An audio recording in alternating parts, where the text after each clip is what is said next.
Tonight on Rising Together, what secrets do bells hold for a man lost in despair? Join us for Charles Dickens' The Chimes. The Chimes by Charles Dickens. A goblin story of some bells that rang an old year out and a new year in. Chapter 1, First Quarter.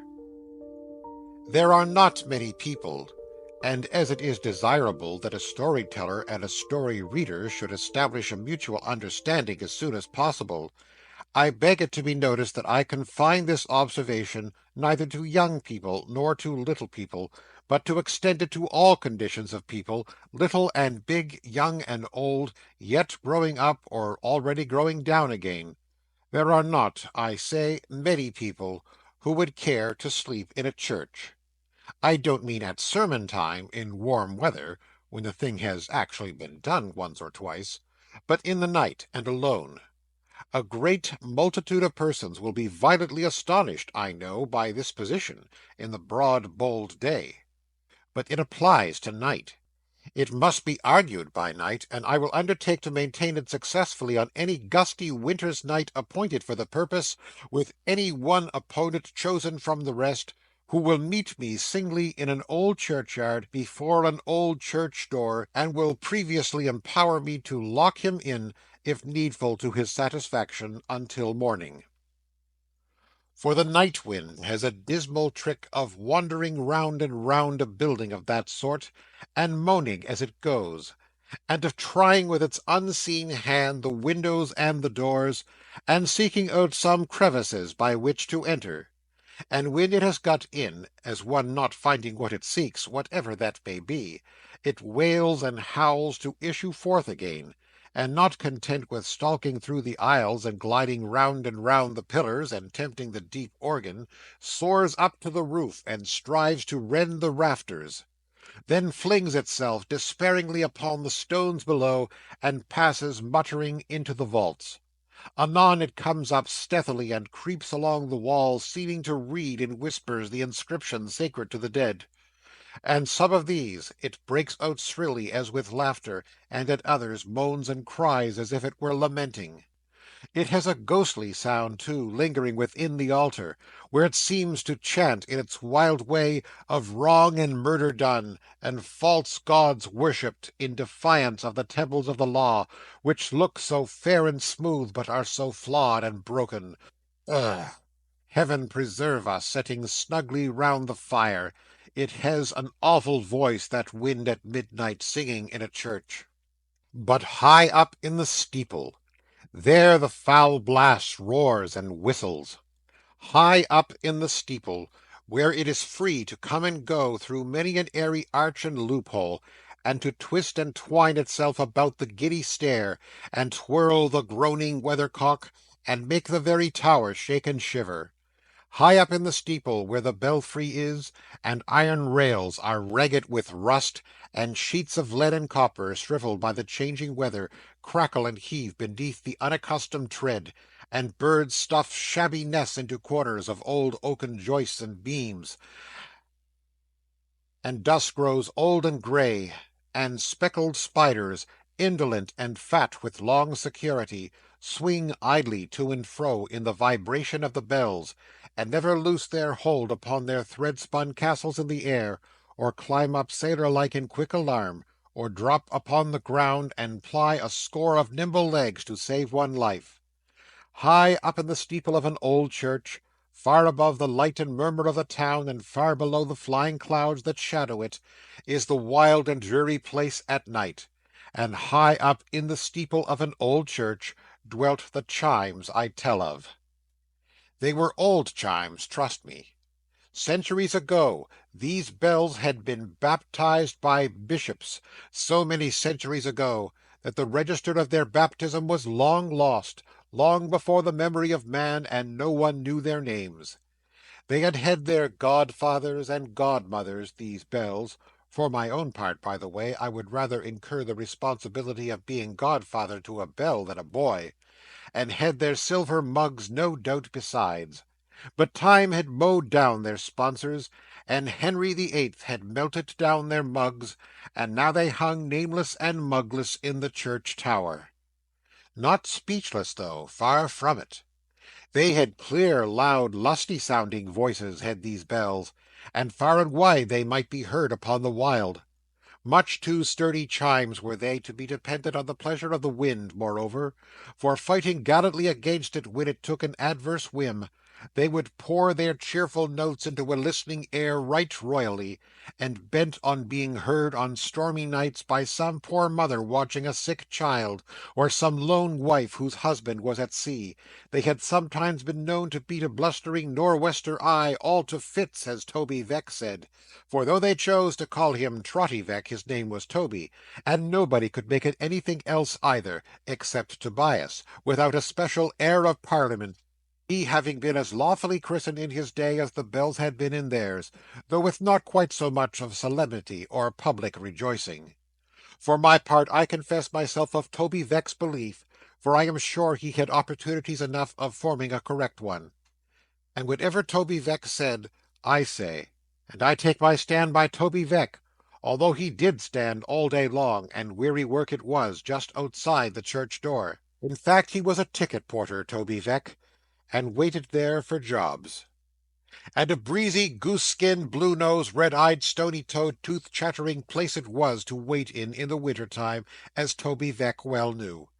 The wind came tearing round the corner, especially the east wind, as if it had sallied forth, express from the confines of the earth, to have a blow at Toby, and oftentimes it seemed to come upon him sooner than it had expected, for bouncing round the corner and passing Toby, it would suddenly wheel round again, as if it cried, "Why, here he is!"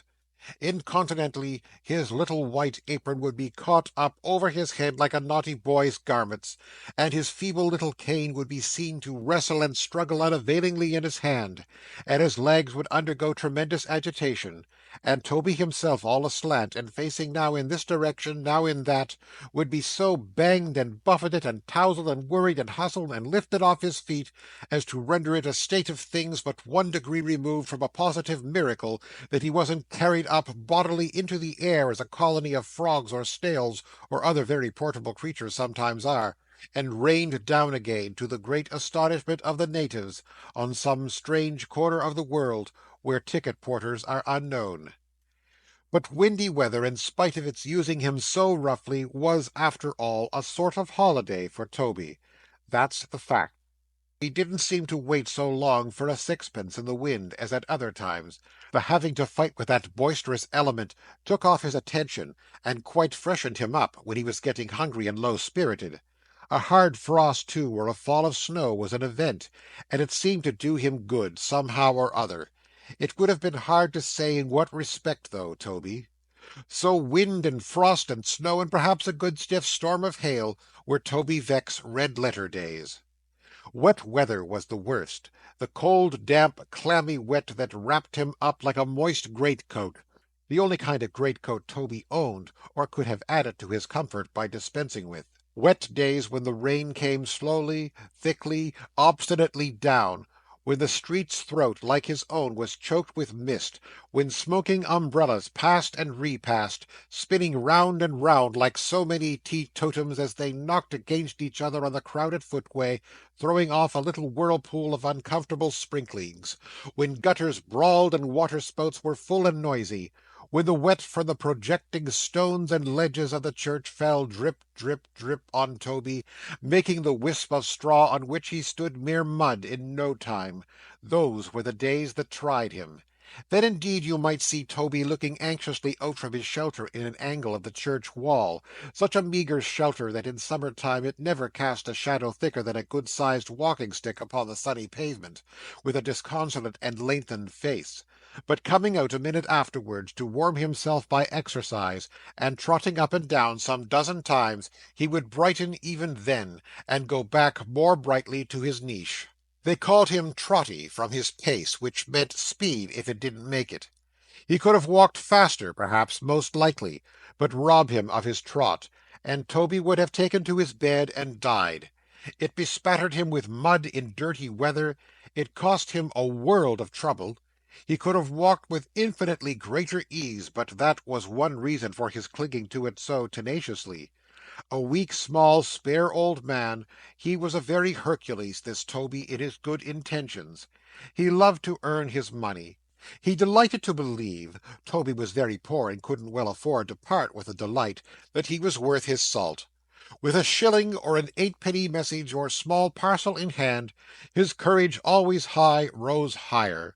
As he trotted on, he would call out to fast postmen ahead of him to get out of the way, devoutly believing that in the natural course of things he must inevitably overtake and run them down, and he had perfect faith, not often tested, in his being able to carry anything that man could lift.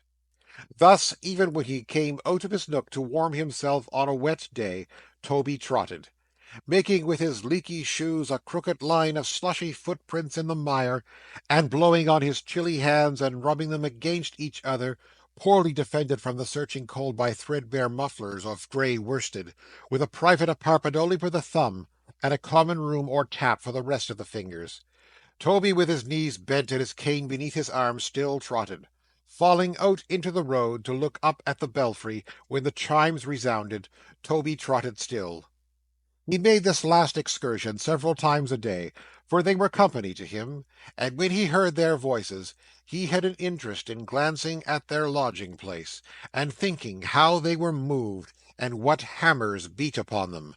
Perhaps he was the more curious about these bells, because there were points of resemblance between themselves and him. They hung there in all weathers, with the wind and rain driving in upon them, facing only the outsides of all those houses, never getting any nearer to the blazing fires that gleamed and shone upon the windows, or came puffing out of the chimney tops, and incapable of participation in any of the good things that were constantly being handed through the street doors and the area railings to prodigious cooks. Faces came and went at many windows, sometimes pretty faces, youthful faces, pleasant faces, sometimes the reverse. But Toby knew no more, though he often speculated on these trifles standing idle in the streets, whence they came, or where they went, or whether, when the lips moved, one kind word was said of him in all the year, than did the chimes themselves. Toby was not a casuist that he knew of, at least, and I don't mean to say that when he began to take to the bells, and to knit up his first rough acquaintance with them into something of a closer and more delicate woof, he passed through these considerations one by one, or held any formal review or great field day in his thoughts. But what I mean to say, and do say, is, that the functions of Toby's body, his digestive organs, for example, did of their own cunning, and by a great many operations of which he was altogether ignorant, and the knowledge of which would have astonished him very much, arrive at a certain end. So his mental faculties, without his privity or concurrence, set all these wheels and springs in motion, with 1,000 others, when they worked to bring about his liking for the bells. And though I had said his love, I would not have recalled the word, though it would scarcely have expressed his complicated feelings.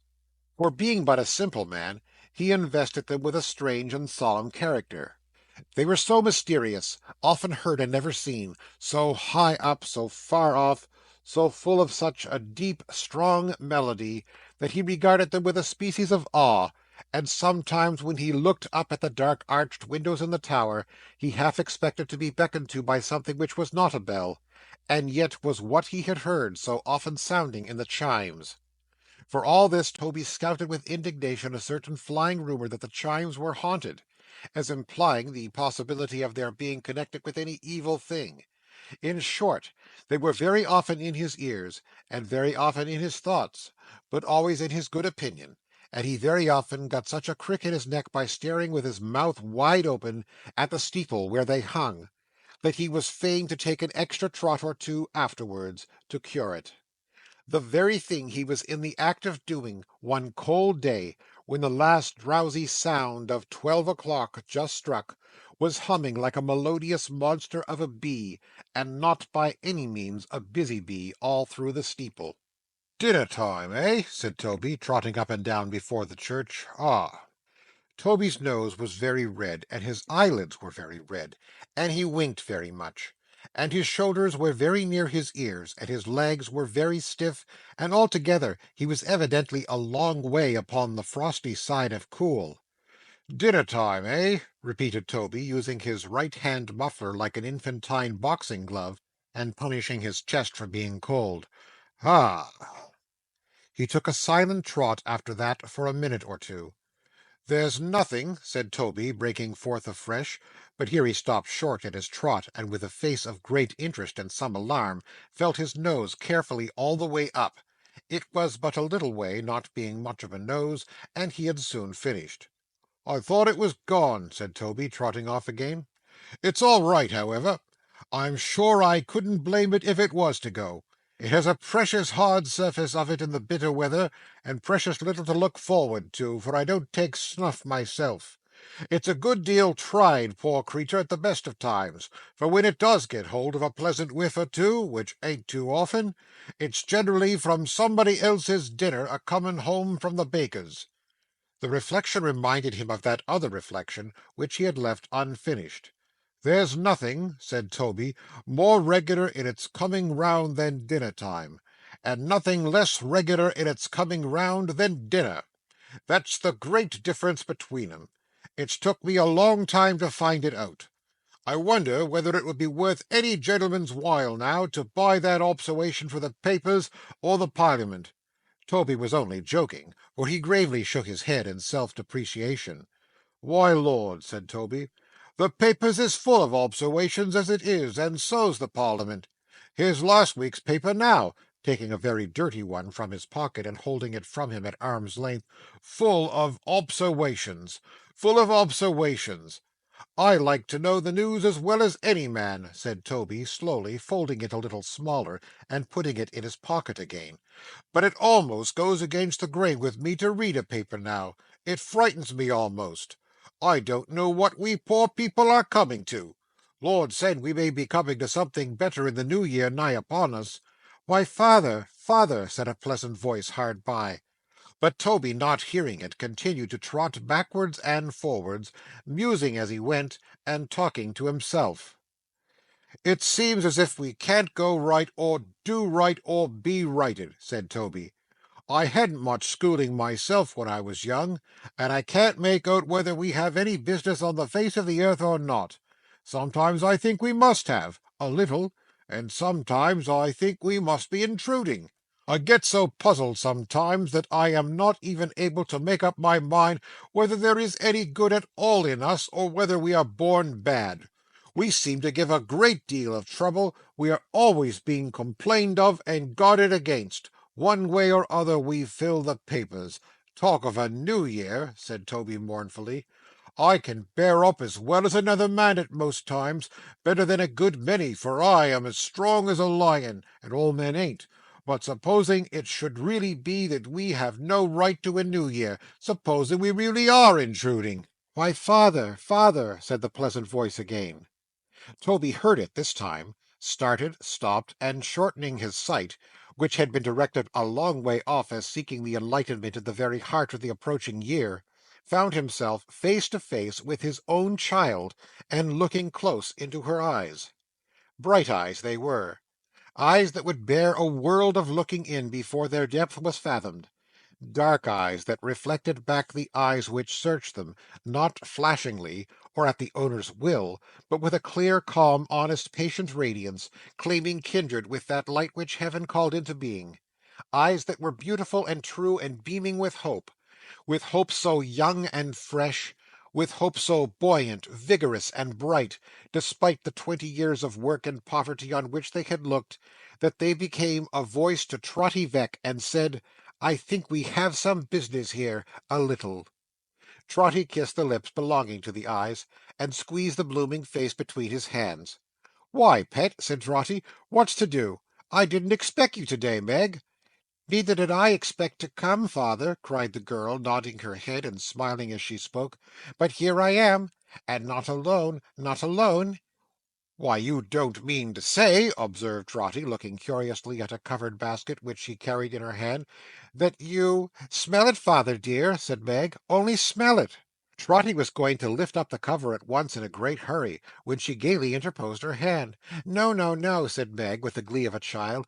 "Lengthen it out a little. Let me just lift up the corner, just the little tiny corner, you know," said Meg, suiting the action to the word with the utmost gentleness, and speaking very softly, as if she were afraid of being overheard by something inside the basket. "There. Now, what's that?" Toby took the shortest possible sniff at the edge of the basket, and cried out in a rapture, "Why, it's hot! It's burning hot!" cried Meg. "Ha, ha, ha! It's scalding hot!" "Ha, ha, ha!" roared Toby, with a sort of kick. "It's scalding hot!" "But what is it, father?" said Meg. "Come, you haven't guessed what it is, and you must guess what it is. I can't think of taking it out till you guess what it is. Don't be in such a hurry. Wait a minute, a little bit more of the cover. Now guess." Meg was in a perfect fright lest he should guess right too soon, shrinking away as she held the basket towards him, curling up her pretty shoulders, stopping her ear with her hand, as if by so doing she could keep the right word out of Toby's lips, and laughing softly the whole time. Meanwhile, Toby, putting a hand on each knee, bent down his nose to the basket, and took a long inspiration at the lid, the grin upon his withered face expanding in the process, as if he were inhaling laughing gas. "Ah, it's very nice," said Toby. "It ain't, I suppose it ain't Polonies?" "No, no, no," cried Meg, delighted. "Nothing like Polonies." "No," said Toby, after another sniff. It's it's mellower than Polonies. It's very nice. It improves every moment. It's too decided for trotters, ain't it?" Meg was in an ecstasy. He could not have gone wider of the mark than trotters, except Polonies. "Liver," said Toby, communing with himself. "No, there's a mildness about it that don't answer to liver. Potatoes. No, it ain't faint enough for potatoes. It wants the stringiness of cocks' heads, and I know it ain't sausages. Tell you what, it's chitterlings." "No, it ain't," cried Meg, in a burst of delight. "No, it ain't." "Why, what am I thinking of?" said Toby, suddenly recovering a position as near the perpendicular as it was possible for him to assume. "I shall forget my own name next. It's tripe." Tripe it was, and Meg, in high joy, protested he should say in half a minute more it was the best tripe ever stewed. "And so," said Meg, busying herself exultingly with the basket, "I'll lay the cloth at once, father, for I have brought the tripe in a basin, and tied the basin up in a pocket handkerchief, and if I like to be proud for once, and spread that for a cloth, and call it a cloth, there's no law to prevent me, is there, father?" "Not that I know of, my dear," said Toby, "but they're always a bringing up some new law or other." "And according to what I was reading you in the paper the other day, father, what the judge said, you know, we poor people are supposed to know them all. Ha, ha! What a mistake! My goodness me, how clever they think us!" "Yes, my dear," cried Trotty, "and they'd be very fond of any one of us that did know 'em all. He'd grow fat upon the work he'd get, that man, and be popular with the gentlefolks in his neighbourhood, very much so." "He'd eat dinner with an appetite, whoever he was, if it smelt like this," said Meg cheerfully. "Make haste, for there's a hot potato besides, and half a pint of fresh drawn beer in a bottle. Where will you dine, father? On the post or on the steps? Dear, dear, how grand we are! Two places to choose from." "The steps to-day, my pet," said Trotty. "Steps in dry weather, post in wet. There's a greater conveniency on the steps at all times, because of the sitting down, but they're rheumatic in the damp." "Then here," said Meg, clapping her hands after a moment's bustle, "here it is, all ready, and beautiful it looks. Come, father, come." Since his discovery of the contents of the basket, Trotty had been standing looking at her, and had been speaking too, in an abstracted manner, which showed that though she was the object of his thoughts and eyes, to the exclusion even of tripe, he neither saw nor thought about her as she was at that moment, but had before him some imaginary rough sketch of drama of her future life. Roused now by her cheerful summons, he shook off a melancholy shake of the head, which was just coming upon him, and trotted to her side. As he was stooping to sit down, the chimes rang. "Amen," said Trotty, pulling off his hat and looking up towards them. "Amen to the bells, father?" cried Meg. "They broke in like a grace, my dear," said Trotty, taking his seat. They'd say a good one, I am sure, if they could. Many's the kind thing they say to me. The bells do, father, laughed Meg, as she sat the basin and a knife and fork before him. Well, seem to, my pet, said Trotty, falling to with great vigour. And where's the difference? If I hear 'em, what does it matter whether they speak it or not? Why, bless you, my dear, said Toby, pointing at the tower with his fork and becoming more animated under the influence of dinner, how often I have heard them bells say, Toby Veck, keep a good heart, Toby. Toby Veck, keep a good heart, Toby. 1,000,000 times more. Well, I never, cried Meg. She had, though, over and over again, for it was Toby's constant topic. When things is very bad, said Trotty, very bad indeed, I mean almost at the worst, then it's Toby Veck, job coming soon, Toby. Toby Veck, job coming soon, Toby. That way. And it comes at last, father, said Meg, with a touch of sadness in her pleasant voice. Always, answered the unconscious Toby, never fails. While this discourse was holding, Trotty made no pause in his attack upon the savoury meat before him, but cut and ate, and cut and drank, and cut and chewed, and dodged about from tripe to hot potato, and from hot potato back again to tripe, with an unctuous and unflagging relish. But happening now to look all round the street, in case anybody should be beckoning from any door or window for a porter, his eyes, in coming back again, encountered Meg sitting opposite to him, with her arms folded and only busy in watching his progress with a smile of happiness. Why, Lord forgive me, said Trotty, dropping his knife and fork. My dove! Meg, why didn't you tell me what a beast I was? Father? Sitting here, said Trotty, in penitent explanation, cramming and stuffing and gorging myself, and you before me there, never so much as breaking your precious fast, nor wanting to, when— But I have broken it, father, interposed his daughter, laughing, all to bits. I have had my dinner. Nonsense, said Trotty. 2 dinners in 1 day! It ain't possible. You might as well tell me that 2 New Year's days will come all together, or that I have had a gold head all my life and never changed it. I have had my dinner, father, for all that, said Meg, coming nearer to him, and if you'll go on with yours, I'll tell you how and where, and how your dinner came to be brought, and something else besides. Toby still appeared incredulous, but she looked into his face with her clear eyes, and laying her hand upon his shoulder, motioned him to go on while the meat was hot. So Trotty took up his knife and fork again and went to work, but much more slowly than before, and shaking his head, as if he were not at all pleased with himself. I had my dinner, father, said Meg, after a little hesitation, with Richard. His dinner time was early, and as he brought his dinner with him when he came to see me, we had it together, father. Trotty took a little beer, and smacked his lips. Then he said, "Oh," because she waited. "And Richard says, father," Meg resumed, then stopped. "What does Richard say, Meg?" asked Toby. "Richard says, father," another stoppage. "Richard's a long time saying it," said Toby. "He says then, father," Meg continued, lifting up her eyes at last, and speaking in a tremble, but quite plainly, "another year is nearly gone, and where is the use of waiting on from year to year, when it is so unlikely we shall ever be better off than we are now? He says we are poor now, father, and we shall be poor then, but we are young now, and years will make us old before we know it. He says that if we wait, people in our condition, until we see our way quite clearly, the way will be a narrow one indeed, the common way, the grave, father." A bolder man than Trotty Veck must needs have drawn upon his boldness largely to deny it. Trotty held his peace. "And how hard, father, to grow old and die, and think we might have cheered and helped each other.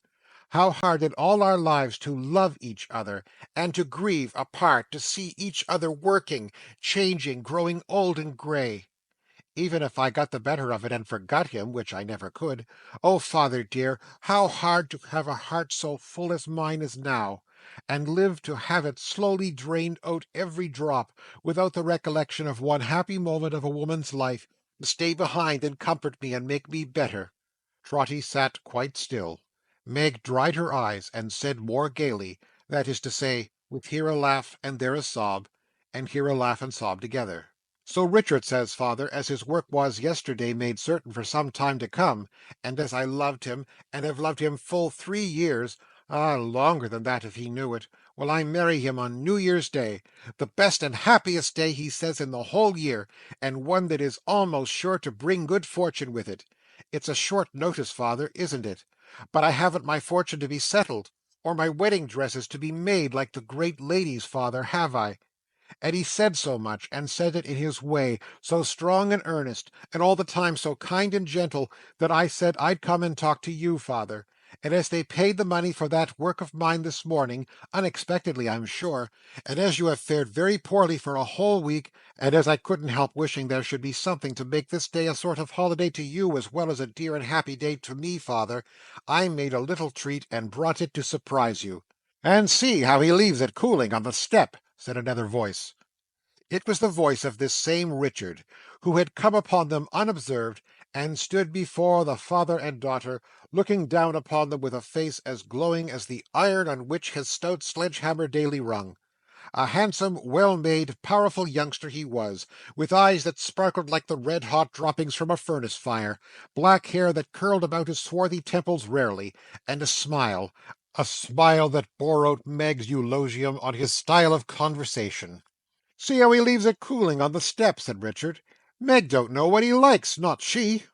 Trotty, all action and enthusiasm, immediately reached up his hand to Richard, and was going to address him in great hurry, when the host's door opened without any warning, and a footman very nearly put his foot into the tripe.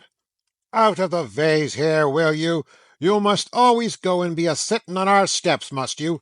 You can't go and give a turn to none of the neighbours here, never can't you? Will you clear the road, or won't you?"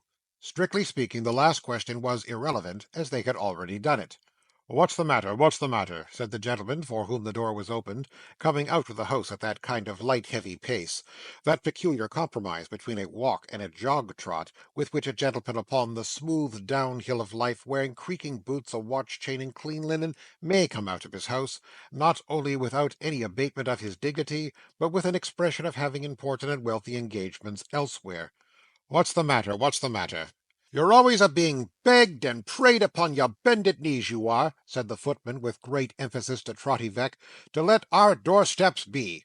Why don't you let 'em be? Can't you let 'em be? There, that'll do," said the gentleman. "Hollo there, porter," beckoning with his head to Trotty Veck. "Come here." "What's that, your dinner?" "Yes, sir," said Trotty, leaving it behind him in a corner. "Don't leave it there," exclaimed the gentleman. "Bring it here, bring it here. So. This is your dinner, is it?" "Yes, sir," repeated Trotty, looking with a fixed eye and a watery mouth at the piece of tripe he had reserved for a last delicious titbit, which the gentleman was now turning over and over at the end of the fork. Two other gentlemen had come out with him. One was a low-spirited gentleman of middle age, of a meagre habit, and a disconsolate face, who kept his hands continually in the pockets of his scanty pepper and salt trousers, very large and dog-eared from that custom, and was not particularly well brushed or washed. The other, a full-sized, sleek, well-conditioned gentleman in a blue coat with bright buttons and a white cravat. This gentleman had a very red face, as if an undue proportion of the blood in his body were squeezed up into his head, which perhaps accounted for his having also the appearance of being rather cold about the heart. He who had Toby's meat upon the fork called to the first one by the name of Filer, and they both drew near together. Mr. Filer, being exceedingly short-sighted, was obliged to go so close to the remnant of Toby's dinner before he could make out what it was, that Toby's heart leapt up into his mouth. But Mr. Filer didn't eat it. "This is a description of animal food, Alderman," said Filer, making little punches in it with a pencil case, "commonly known to the labouring population of this country by the name of tripe." The Alderman laughed and winked, for he was a merry fellow, Alderman Cute. Oh, and a sly fellow too, a knowing fellow, up to everything, not to be imposed upon, deep in the people's hearts. He knew them, Cute did. "I believe you. But who eats tripe?" said Mr. Filer, looking round. "Tripe is without an exception the least economical and most wasteful article of consumption that the markets of this country can by possibility produce. The loss upon a pound of tripe has been found to be in the boiling 7/8 of a fifth more than the loss upon a pound of any other animal substance whatever. Tripe is more expensive, properly understood, than the hothouse pineapple. Taking into account the number of animals slaughtered yearly within the bills of mortality alone, and forming a low estimate of the quantity of tripe which the carcasses of those animals reasonably well butchered would yield, I find that the waste of that amount of tripe, if boiled, would victual a garrison of 500 men for 5 months of 31 days each, and a February over. The waste, the waste! Trotty stood aghast, and his legs shook under him. He seemed to have starved a garrison of 500 men with his own hand. "Who eats tripe?" said Mr. Filer warmly. "Who eats tripe?" Trotty made a miserable bow. "You do you?" said Mr. Filer. "Then I'll tell you something. You snatch your tripe, my friend, out of the mouths of widows and orphans." "I hope not, sir," said Trotty faintly. "I'd sooner die of want." "Divide the amount of tripe before mentioned, Alderman," said Mr. Filer, "by the estimated amount of existing widows and orphans, and the result will be 1 pennyworth of tripe to each. Not a grain is left for that man, consequently he's a robber." Trotty was so shocked that it gave him no concern to see the Alderman finish the tripe himself. It was a relief to get rid of it anyhow. "And what do you say?" asked the Alderman jocosely of the red-faced gentleman in the blue coat. "You have heard friend Filer. What do you say?" "Why, it's possible to say," returned the gentleman, "what is to be said. Who can take any interest in a fellow like this," meaning Trotty, "in such degenerate times as these? Look at him. What an object! The good old times, the grand old times, the great old times.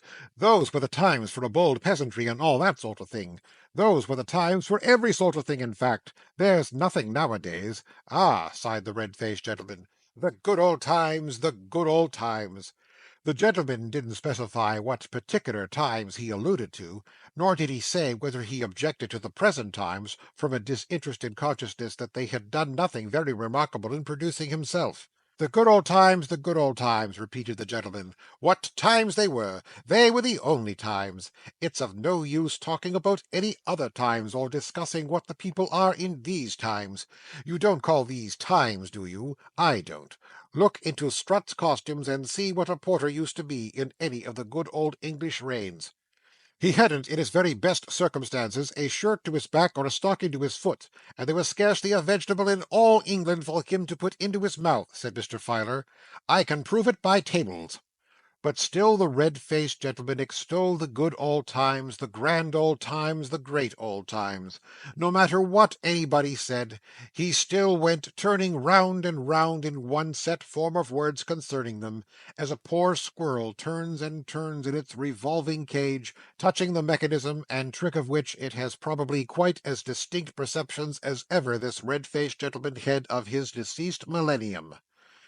It is possible that poor Trotty's faith in these very vague old times was not entirely destroyed, for he felt vague enough at that moment. One thing, however, was plain to him in the midst of his distress, to wit, that however these gentlemen might differ in details, his misgivings of that morning, and of many other mornings, were well founded. "No, no, we can't go right or do right," thought Trotty in despair. "There's no good in us. We are born bad." But Trotty had a father's heart within him, which had somehow got into his breast in spite of this decree, and he could not bear that Mag, in the blush of her brief joy, should have her fortune read by these wise gentlemen. God help her, thought poor Trotty. She will know it soon enough. He anxiously signed, therefore, to the young smith to take her away. But he was so busy talking to her softly at a little distance, that he only became conscious of this desire simultaneously with Alderman Cute. Now, the Alderman had not yet had his say, but he was a philosopher too, practical though, oh very practical, and as he had no idea of losing any portion of his audience, he cried, "Stop!" "Now you know," said the Alderman, addressing his two friends with a self-complacent smile upon his face which was habitual to him, "I am a plain man and a practical man, and I go to work in a plain practical way. That's my way. There is not the least mystery or difficulty in dealing with this sort of people if you only understand 'em and can talk to 'em in their own manner. Now you, Porter." Don't you ever tell me or anybody else, my friend, that you haven't always enough to eat, and of the best, because I know better. I have tasted your tripe, you know, and you can't chaff me. You understand what chaff means, eh? That's the right word, isn't it? Ha ha ha! Lord bless you, said the alderman, turning to his friends again. It's the easiest thing on earth to deal with this sort of people, if you understand him. Famous man for the common people, Alderman Cute. Never out of temper with them. Easy, affable, joking, knowing gentleman. You see, my friend, pursued the alderman, there's a great deal of nonsense talking about want. Hard up, you know, that's the phrase, isn't it? Ha ha! And I intend to put it down. There's a certain amount of cant in vogue about starvation, and I mean to put it down. That's all. Lord bless you, said the alderman, turning to his friends again. You may put down anything among this sort of people, if you only know the way to set about it. Trotty took Meg's hand and drew it through his arm. He didn't seem to know what he was doing, though. Your daughter, eh? said the alderman, chucking her familiarity under the chin. Always affable with the working classes, Alderman Cute, knew what pleased them, not a bit of pride. Where's her mother? asked that worthy gentleman. Dead, said Toby. Her mother got up linen and was called to heaven when she was born. Not to get up linen there, I suppose, remarked the alderman pleasantly. Toby might or might not have been able to separate his wife in heaven from her old pursuits. But query, if Mrs. Alderman Cute had gone to heaven, would Mr. Alderman Cute have pictured her as holding any state or station there? And you're making love to her, are you? said Cute to the young smith. Yes, returned Richard quickly, for he was nettled by the question.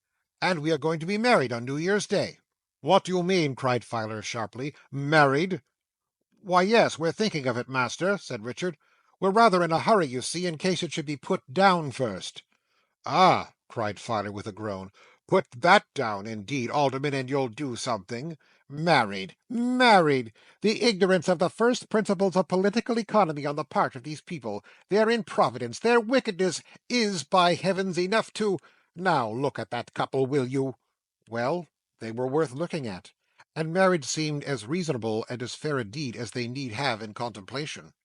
A man may live to be as old as Methuselah, said Mr. Filer, and may labour all his life for the benefit of such people as those, and may heap up facts on figures, facts on figures, facts on figures, mountains high and dry, and he can no more hope to persuade 'em that have no right or business to be married, than he can hope to persuade 'em that have had no earthly right or business to be born.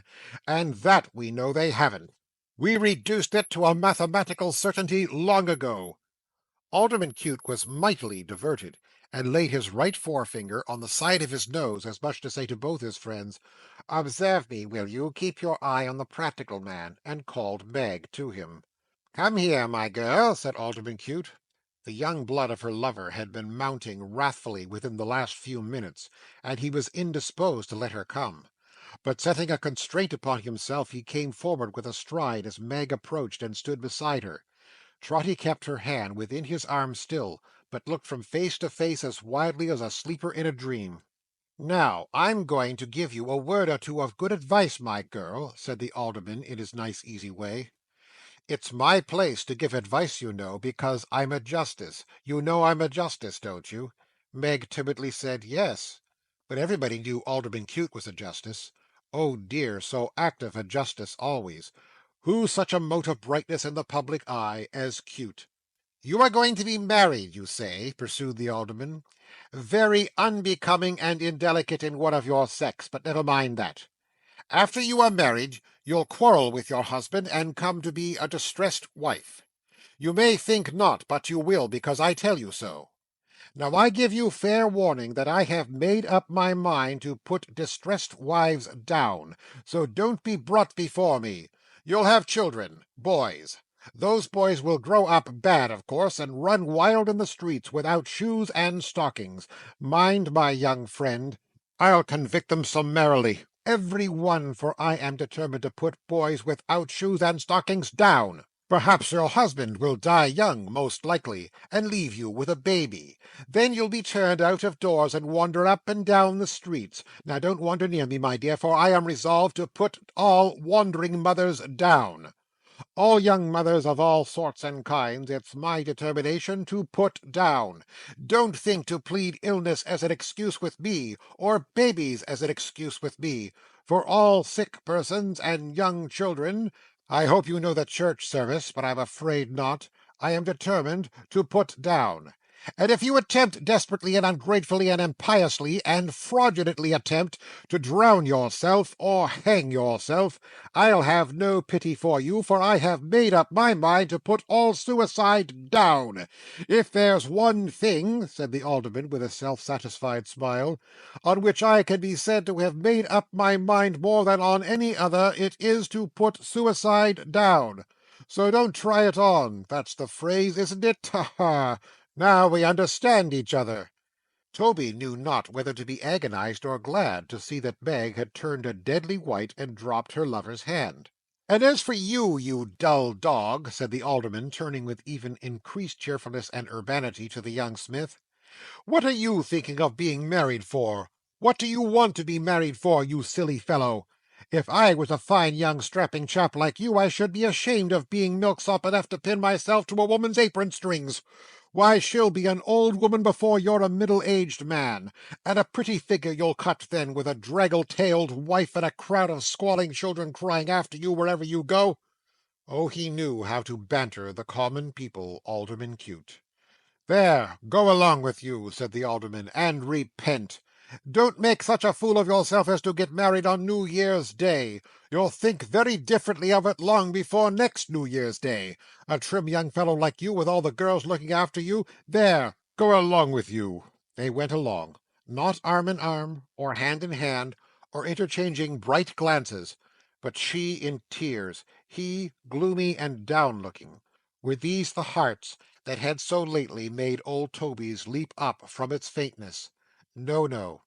The Alderman, a blessing on his head, had put them down. As you happen to be here, said the Alderman to Toby, you shall carry a letter for me. Can you be quick? You're an old man. Toby, who had been looking after Meg, quite stupidly made shift to murmur out that he was very quick and very strong. How old are you? Inquired the Alderman. I'm over 60, sir, said Toby. Oh, this man's a great deal past the average age, you know, cried Mr. Filer, breaking in as if his patience would bear some trying, but this really was carrying matters a little too far. I feel I'm intruding, sir, said Toby. I misdoubted it this morning. Oh, dear me. The Alderman cut him short by giving him the letter from his pocket.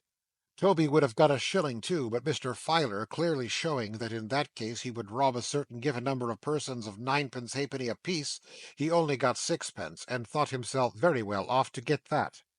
Then the Alderman gave an arm to each of his friends, and walked off in high feather, but he immediately came hurrying back alone, as if he had forgotten something. Porter, said the Alderman, sir, take care of that daughter of yours. She's much too handsome. Even her good looks are stolen from somebody or other, I suppose, thought Toby, looking at the sixpence in his hand, and thinking of the tripe. She's been and robbed 500 ladies of a bloom apiece, I shouldn't wonder. It's very dreadful. She's much too handsome, my man, repeated the Alderman. The chances are that she'll come to no good, I clearly see. Observe what I say. Take care of her. With which he hurried off again. Wrong every way. Wrong every way, said Trotty, clasping his hands. Born bad. No business here. The chimes came clashing in upon him as he said the words, full, loud, and sounding, but with no encouragement, no, not a drop. The tune's changed, cried the old man, as he listened. There's not a word of all that fancy in it. Why should there be? I have no business with the new year, nor with the old one neither. Let me die. Still the bells, pealing forth their changes, made the very air spin. Put 'em down, put 'em down, good old times, facts and figures, facts and figures. Put 'em down, put 'em down. If they said anything, they said this, until the brain of Toby reeled. He pressed his bewildered head between his hands, as if to keep it from splitting asunder. A well-timed action, as it happened, for finding the letter in one of them, and being by that means reminded of his charge, he fell melancholy into his usual trot, and trotted off. End of the Chimes, Chapter 1. The Chimes, by Charles Dickens, Chapter 2, the Second Quarter. The letter Toby had received from Alderman Cute was addressed to a great man in the great district of the town. The greatest district of the town. It must have been the greatest district of the town, because it was commonly called the world by its inhabitants. The letter positively seemed heavier in Toby's hand than another letter, not because the alderman had sealed it with a very large coat of arms and no end of wax, but because of the weighty name on the superscription and the ponderous amount of gold and silver with which it was associated. How different from us, thought Toby, in all simplicity and earnestness, as he looked at the direction. Divide the lively turtles in the bills of mortality by the numbers of gentlefolks able to buy 'em, and whose share does he take but his own? As to snatching tripe from anybody's mouth, he'd scorn it. With the involuntary homage due to such an exalted character, Toby interposed a corner of his apron between the letter and his fingers. His children, said Trotty, and a mist rose before his eyes, his daughters, gentlemen may win their hearts and marry them. They may be happy wives and mothers. They may be handsome, like my darling He couldn't finish the name. The final letter swelled in his throat to the size of the whole alphabet. Never mind, thought Trotty. I know what I mean. It's more than enough for me. And with this consolatory rumination trotted on. It was a hard frost that day. The air was bracing, crisp, and clear. The wintry sun, though powerless for warmth, looked brightly down upon the ice it was too weak to melt, and set a radiant glory there. At other times Trotty might have learned a poor man's lesson from the wintry sun, but he was past that now. The year was old that day. The patient year had lived through the reproaches and misuses of its slanderers, and faithfully performed its work. Spring, summer, autumn, winter, it had laboured through the destined round, and now laid down its weary head to die. Shut out from hope, high impulse, active happiness itself, but active messenger of many joys to others, it made appeal in its decline to have its toiling days and patient hours remembered, and to die in peace. Trotty might have read a poor man's allegory in the fading year, but he was past that now. And only he? Or has the like appeal been ever made by 70 years at once upon an English labourer's head, and made in vain? The streets were full of motion, and the shops were decked out gaily. The New Year, like an infant heir to the whole world, was waited for with welcomes, presents, and rejoicing. There were books and toys for the New Year, glittering trinkets for the New Year, dresses for the New Year, schemes of fortune for the New Year, new inventions to beguile it. Its life was parcelled out in almanacs and pocket-books. The coming of its moons and stars and tides was known beforehand to the moment. All the workings of its seasons in their days and nights were calculated with as much precision as Mr. Filer could work sums in men and women. The New Year, the New Year, everywhere the New Year. The Old Year was already looked upon as dead, and its effects were selling cheap like some drowned mariners aboard ship. Its patterns were last year's, and going at a sacrifice, before its breath was gone. Its treasures were mere dirt beside the riches of its unborn successor. Trotty had no portion to his thinking in the New Year or the Old. Put 'em down, put 'em down, facts and figures, facts and figures, good old times, put 'em down, put 'em down. His trot went to that measure, and would fit itself to nothing else. But even that one, melancholy as it was, brought him in due time to the end of his journey, to the mansion of Sir Joseph Bowley, Member of Parliament. The door was opened by a porter. Such a porter! Not of Toby's order, quite another thing. His place was the ticket, though, not Toby's. This porter underwent some hard panting before he could speak, having breathed himself by coming incautiously out of his chair, without first taking time to think about it and compose his mind. When he had found his voice, which it took him a long time to do, for it was a long way off and hidden under a load of meat, he said in a fat whisper, Who's it from? Toby told him. You're to take it in yourself, said the porter, pointing to a room at the end of a long passage opening from the hall. Everything goes straight in on this day of the year. You're not a bit too soon, for the carriage is at the door now, and they have only come to town for a couple of hours o' purpose. Toby wiped his feet, which were quite dry already, with great care, and took the way pointed out to him, observing as he went that it was an awfully grand house, but hushed and covered up as if the family were in the country. Knocking at the room door, he was told to enter from within, and doing so, found himself in a spacious library, where at a table strewn with files and papers were a stately lady in a bonnet, and a not very stately gentleman in black who wrote from her dictation, while another and an older and a much statelier gentleman, whose hat and cane were on the table, walked up and down with one hand in his breast, and looked complacently from time to time at his own picture, a very full length, hanging over the fireplace. "What is this?" said the last named gentleman. "Mr. Fish, will you have the goodness to attend?" Mr. Fish begged pardon, and taking the letter from Toby, handed it with great respect. "From Alderman Cute, Sir Joseph." "Is this all? Have you nothing else, porter?" inquired Sir Joseph. Toby replied in the negative. "You have no bill or demand upon me, my name is Bowley, Sir Joseph Bowley, of any kind from anybody, have you?" said Sir Joseph. "If you have, present it. There is a cheque-book by the side of Mr. Fish. I allow nothing to be carried into the new year. Every description of account is settled in this house at the close of the old one, so that if death was to to cut, suggested Mr. Fish. To sever, sir, returned Sir Joseph with great asperity, the cord of existence, my affairs would be found, I hope, in a state of preparation." "My dear Sir Joseph," said the lady, who was greatly younger than the gentleman, "how shocking!"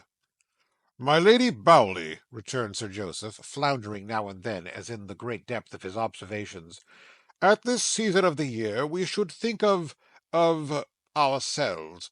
We should look into our accounts. We should feel that every return of so eventful a period in human transactions involves a matter of deep moment between a man and his banker." Sir Joseph delivered these words as if he felt the full morality of what he was saying, and desired that even Trotty should have an opportunity of being improved by such discourse. Possibly he had this end before him in still forbearing to break the seal of the letter, and in telling Trotty to wait where he was a minute. "You were desiring Mr. Fish to say, my lady," observed Sir Joseph. "Mr. Fish has said that, I believe," returned his lady, glancing at the letter.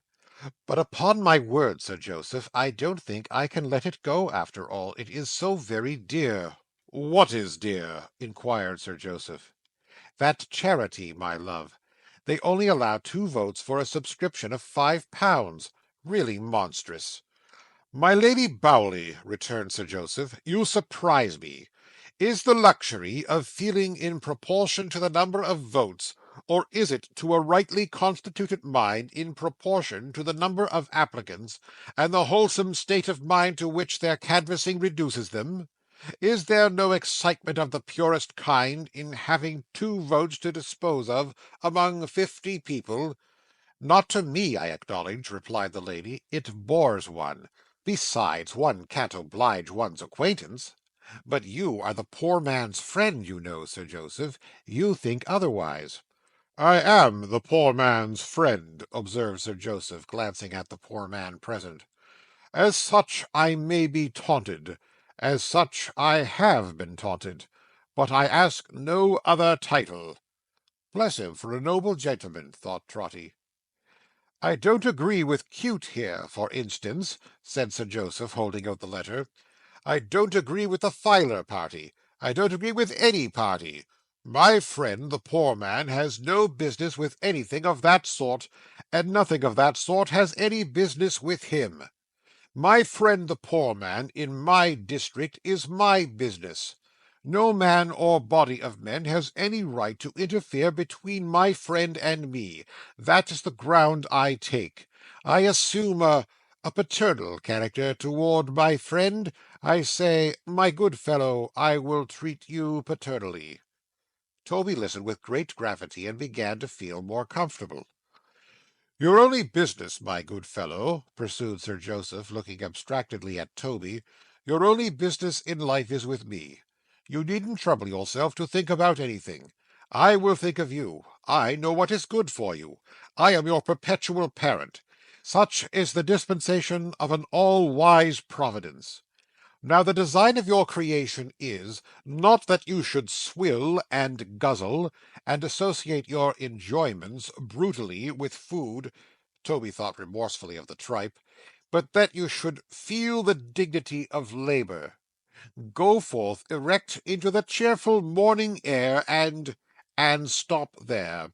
Live hard and temperately, be respectful, exercise your self-denial, bring up your family on next to nothing, pay your rent as regularly as the clock strikes, be punctual in your dealings. I set you a good example. You will find Mr. Fish, my confidential secretary, with a cash-box before him at all times, and you may trust to me to be your friend and father. Nice children indeed, Sir Joseph, said the lady with a shudder.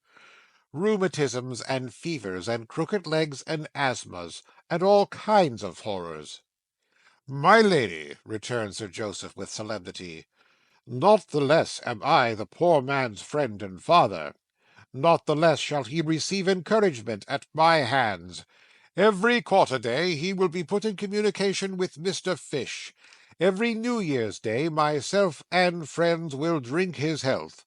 Once every year myself and friends will address him with the deepest feeling.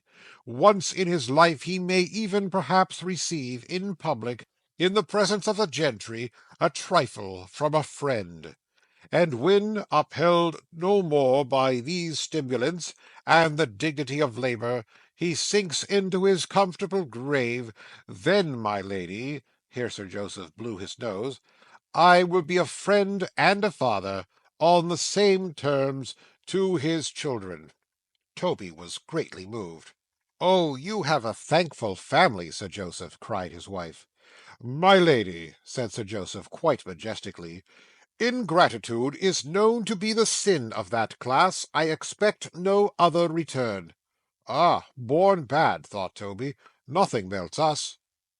What man can do, I do, pursued Sir Joseph. I do my duty as the poor man's friend and father, and I endeavour to educate his mind by inculcating on all occasions the one great moral lesson which that class requires.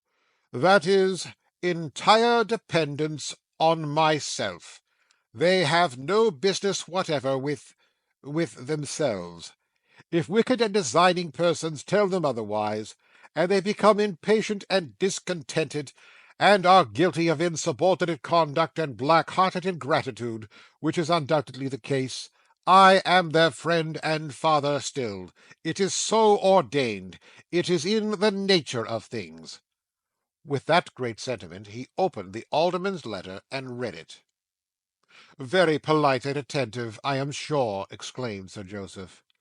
My lady, the alderman is so obliging as to remind me that he has had the distinguished honour, he is very good, of meeting me at the house of our mutual friend Deedles, the banker, and he does me the favour to inquire whether it will be agreeable to me to have Will Fern put down.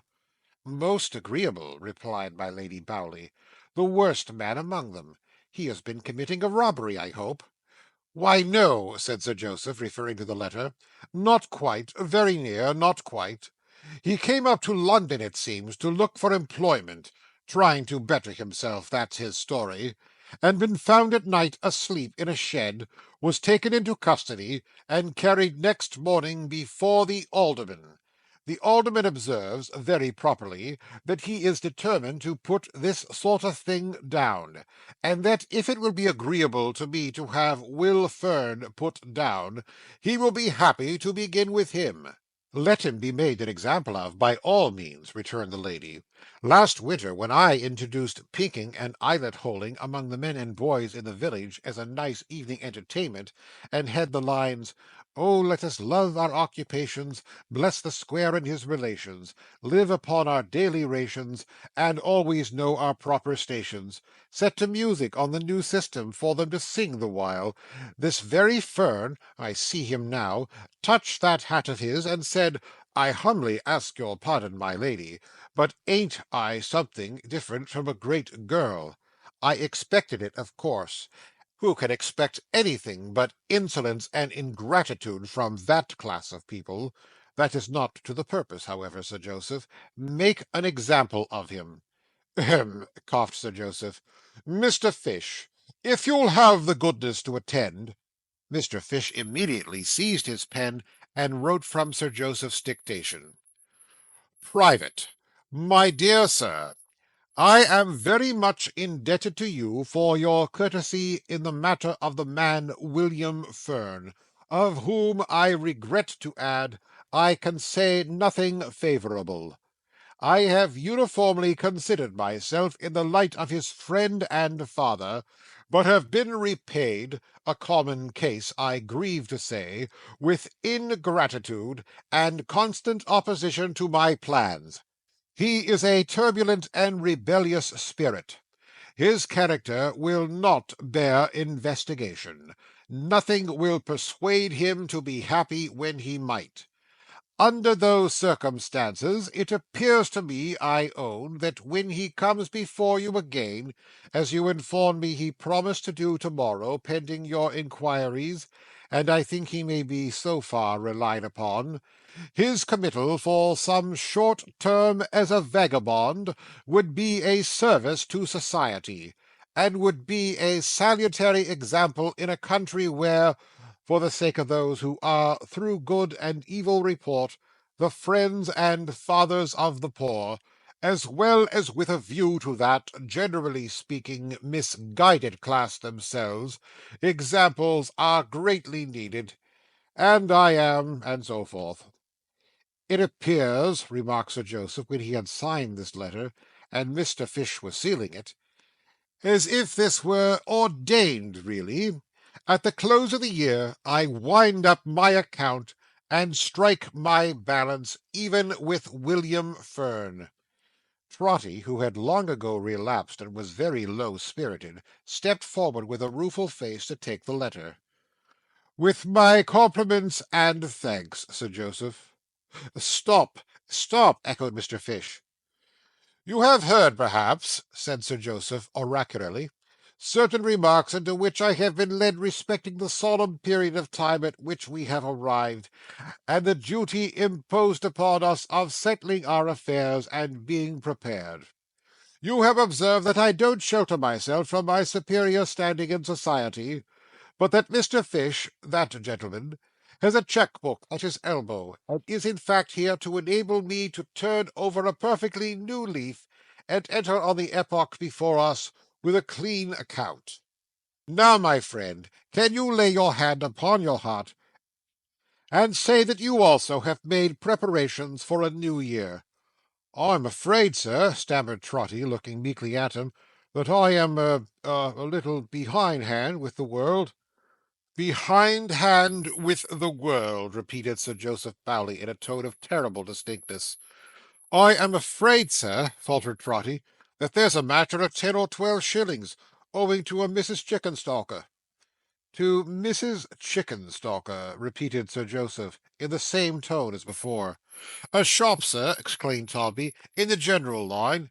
Also a little money on account of rent. A very little, sir. It oughtn't to be owing, I know, but we have been very hard put to it indeed." Sir Joseph looked at his lady, and at Mr. Fish, and at Trotty, one after another, twice all round. He then made a despondent gesture with both hands at once, as if he gave the thing up altogether. "How a man, even among this improvident and impracticable race, an old man, a man grown grey, can look a new year in the face with his affairs in this condition, how he can lie down on his bed at night and get up again in the morning, and there!" he said, turning his back on Trotty. "Take the letter, take the letter." "I heartily wish it was otherwise, sir," said Trotty, anxious to excuse himself. "We have been tried very hard." Sir Joseph still repeating, "Take the letter, take the letter," and Mr. Fish not only saying the same thing, but giving additional force to the request by motioning the bearer to the door, he had nothing for it but to make his bow and leave the house. And in the street poor Trotty pulled his worn old hat down on his head to hide the grief he felt at getting no hold on the New Year anywhere. He didn't even lift his hat to look up at the bell tower when he came to the old church on his return. He halted there a moment, from habit, and knew that it was growing dark, and that the steeple rose above him, indistinct and faint in the murky air. He knew, too, that the chimes would ring immediately, and that they sounded to his fancy at such a time like voices in the clouds. But he only made the more haste to deliver the alderman's letter, and to get out of the way before they began, for he dreaded to hear them tagging friends and fathers, to the burden they had rung out last. Toby discharged himself to his commission, therefore, with all possible speed, and set off trotting homeward.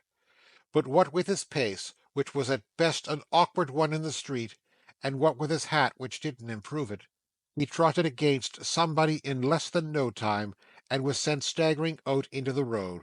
"I beg your pardon, I'm sure," said Trotty, pulling up his hat in great confusion, and between the hat and the torn lining, fixing his head into a kind of beehive. "I hope I haven't hurt you." As to hurting anybody, Toby was not such an absolute Samson, but that he was much more likely to be hurt himself, and indeed he had flown out into the road like a shuttlecock. He had such an opinion of his own strength, however, that he was in real concern for the other party, and said again, "I hope I haven't hurt you." The man against whom he had run, a sun-browned, sinewy, country-looking man, with grizzled hair and a rough chin, stared at him for a moment as if he suspected him to be in jest, but satisfied of his good faith, he answered, "No, friend, you have not hurt me." "Nor the child, I hope," said Trotty. "Nor the child," returned the man. "I thank you kindly." As he said so, he glanced at a little girl he carried in his arms, asleep, and shading her face with the long end of the poor handkerchief he wore about his throat, went slowly on. The tone in which he said, "I thank you kindly," penetrated Trotty's heart. He was so jaded and footsore, and so soiled with travel, and looked about him so forlorn and strange, that it was a comfort to him to be able to thank any one, no matter for how little. Toby stood gazing after him as he plodded wearily away, with the child's arm clinging round his neck. At the figure in the worn shoes, now the very shade and ghost of shoes, rough leather leggings, common frock, and broad slouched hat, Trotty stood gazing, blind to the whole street, and at the child's arm clinging round his neck. Before he merged into the darkness, the traveller stopped and looked round, and seeing Trotty standing there yet, seemed undecided whether to return or go on. After doing first the one and then the other, he came back, and Trotty went half-way to meet him. "You can tell me, perhaps," said the man with a faint smile, "and if you can, I'm sure you will, and I'd rather ask you than another, where Alderman Cute lives." "Close at hand," replied Toby. "I'll show you his house with pleasure." "I was to have gone to him elsewhere to-morrow," said the man accompanying Toby, "but I am uneasy under suspicion, and want to clear myself, and to be free to go and seek my bread, I don't know where. So maybe he'll forgive my going to his house to-night." "It's impossible," cried Toby with a start, "that your name's Fern." "Eh?" cried the other, turning on him in astonishment. "Fern, Will Fern," said Trotty. "That's my name," replied the other. "Why then," said Trotty, seizing him by the arm and looking cautiously round, "for heaven's sake don't go to him, don't go to him. He'll put you down as sure as ever you were born. Here, come up this alley, and I'll tell you what I mean. Don't go to him." His new acquaintance looked as if he thought him mad, but he bore him company nevertheless. When they were shrouded from observation, Trotty told him what he knew, and what character he had received, and all about it. The subject of his history listened to it with a calmness that surprised him. He did not contradict or interrupt it once.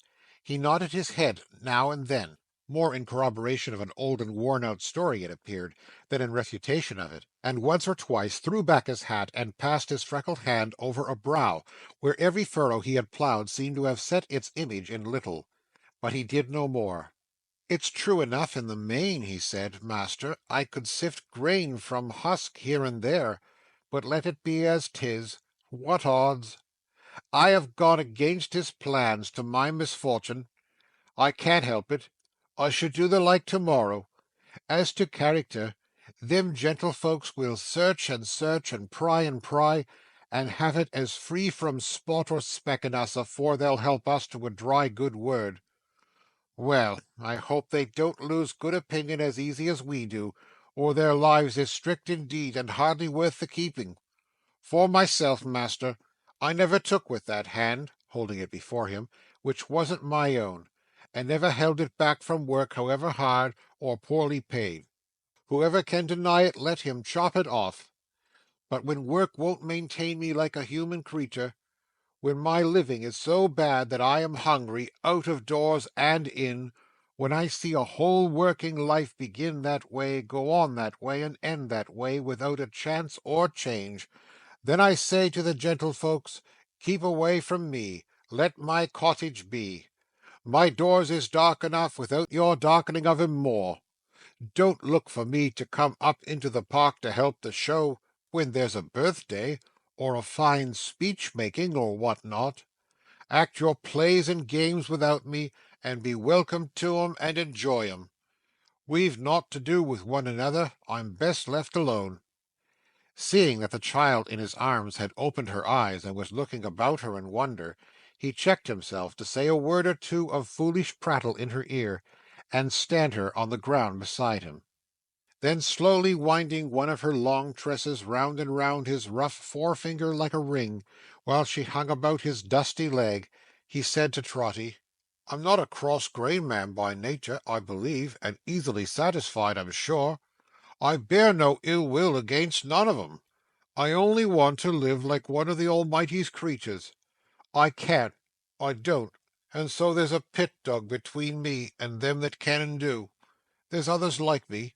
You might tell 'em off by hundreds, by thousands, sooner than by ones." Trotty knew he spoke the truth in this, and shook his head to signify as much. "I've got a bad name this way," said Fern, "and I'm not likely, I'm afeard, to get a better. 'Tain't lawful to be out of sorts, and I am out of sorts, though God knows I'd sooner bear a cheerful spirit if I could. Well, I don't know as this alderman could hurt me much by sending me to jail, but without a friend to speak a word for me, he might do it. And you see," pointing downward with his finger at the child. "She has a beautiful face," said Trotty. "Why, yes," replied the other in a low voice, as he gently turned it up with both his hands towards his own, and looked upon it steadfastly. "I've thought so, many times. I've thought so when my hearth was very cold and cupboard very bare. I thought so t'other night when we were taken like two thieves. But they shouldn't try the little face too often, should they, Lilian? That's hardly fair upon a man." He sunk his voice so low and gazed upon her with an air so stern and strange, that Toby, to divert the current of his thoughts, inquired if his wife were living. "I never had one," he returned, shaking his head. "She's my brother's child, an orphan, 9 year old, though you'd hardly think it. But she's tired and worn out now. They'd have taken care on her, the Union, 8 and 20 mile away from where we live, between four walls, as they took care of my old father when he couldn't work no more, though he didn't trouble him long. But I took her instead, and she's lived with me ever since. Her mother had a friend once in London here. We are trying to find her and to find work too, but it's a large place. Never mind. More room for us to walk about in, Lily." Meeting the child's eyes with a smile which melted Toby more than tears, he shook him by the hand. "I don't so much as know your name," he said, "but I've opened my heart free to you, for I'm thankful to you with good reason. I'll take your advice and keep clear of this—" "Justice," suggested Toby. "Ah," he said, "if that's the name they give him, this Justice. And to-morrow we'll try whether there's better fortin to be met with somewheres near London. Good night." A happy New Year." "Stay!" cried Trotty, catching at his hand as he relaxed his grip. "Stay! The New Year can never be happy to me if we part like this. The New Year can never be happy to me if I see the child and you go wandering away you don't know where without a shelter for your heads. Come home with me. I'm a poor man living in a poor place, but I can give you lodging for one night and never miss it. Come home with me. Here, I'll take her," cried Trotty, lifting up the child. "A pretty one. I'd carry 20 times her weight, and never know I'd got it. Tell me if I go too quick for you. I'm very fast. I always was." Trotty said this, taking about 6 of his trotting paces to one stride of his fatigued companion, and with his thin legs quivering again beneath the load he bore. "Why, she's as light," said Trotty, trotting in his speech as well as in his gait, for he couldn't bear to be thanked and dreaded a moment's pause, "as light as a feather, lighter than a peacock's feather, a great deal lighter. Here we are, and here we go. Round this first turning to the right, Uncle Will, and past the pump, and sharp off up the passage to the left, right opposite the public house. Here we are, and here we go. Cross over, Uncle Will, and mind the kidney pieman at the corner. Here we are, and here we go. Down the mews here, Uncle Will, and stop at the black door with T. Vec. ticket porter wrote upon a board. And here we are, and here we go, and here we are indeed, my precious. Meg, surprising you." With which words, Trotty, in a breathless state, set the child down before his daughter in the middle of the floor. The little visitor looked once at Meg, and doubting nothing in that face, but trusting everything she saw there, ran into her arms. "Here we are, and here we go," cried Trotty, running round the room and choking audibly. "Here, Uncle Will, here's a fire, you know. Why don't you come to the fire? Oh, here we are, and here we go. Meg, my precious darling, where's the kettle? Here it is, and here it goes, and it'll bile in no time." Trotty really had picked up the kettle somewhere or other in the course of his wild career, and now put it on the fire, while Meg, seating the child in a warm corner, knelt down on the ground before her, and pulled off her shoes and dried her wet feet on a cloth. Ay, and she laughed at Trotty too, so pleasantly, so cheerfully, that Trotty could have blessed her where she kneeled, for he had seen that when they entered she was sitting by the fire in tears. "Why, father," said Meg, "you're crazy to-night, I think. I don't know what the bells would say to that. Poor little feet, how cold they are." "Oh, they're warmer now," exclaimed the child. "They're quite warm now." "No, no, no," said Meg, "we haven't rubbed him half enough. We're so busy, so busy. And when they're done, we'll brush out the damp hair, and when that's done, we'll bring some colour to the poor pale face with fresh water, and when that's done, we'll be so gay and brisk and happy." The child, in a burst of sobbing, clasped her round the neck, caressed her fair cheek with its hand, and said, "Oh, Meg! Oh, dear Meg!" Toby's blessing could have done no more. Who could do more? "Why, father!" cried Meg after a pause. "Here I am, and here I go, my dear," said Trotty. "Good gracious me!" cried Meg. "He's crazy. He's put the dear child's bonnet on the kettle, and hung the lid behind the door."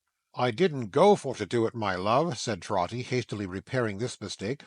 "Meg, my dear." Meg looked towards him, and saw that he had elaborately stationed himself behind the chair of their male visitor, where, with many mysterious gestures, he was holding up the sixpence he had earned.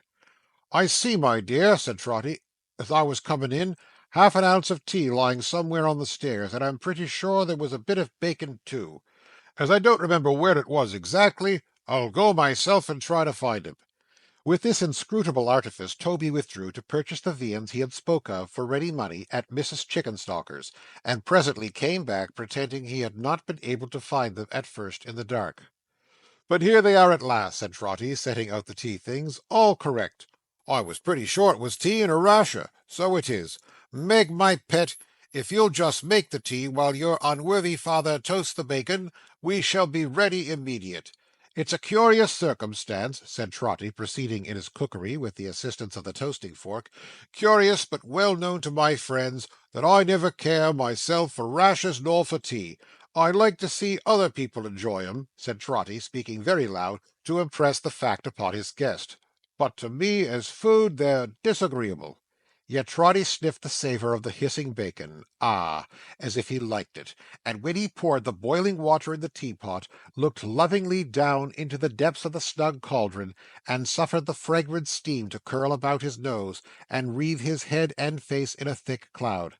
However, for all this, he neither ate nor drank except at the very beginning, a mere morsel for form's sake, which he appeared to eat with infinite relish, but declared was perfectly uninteresting to him.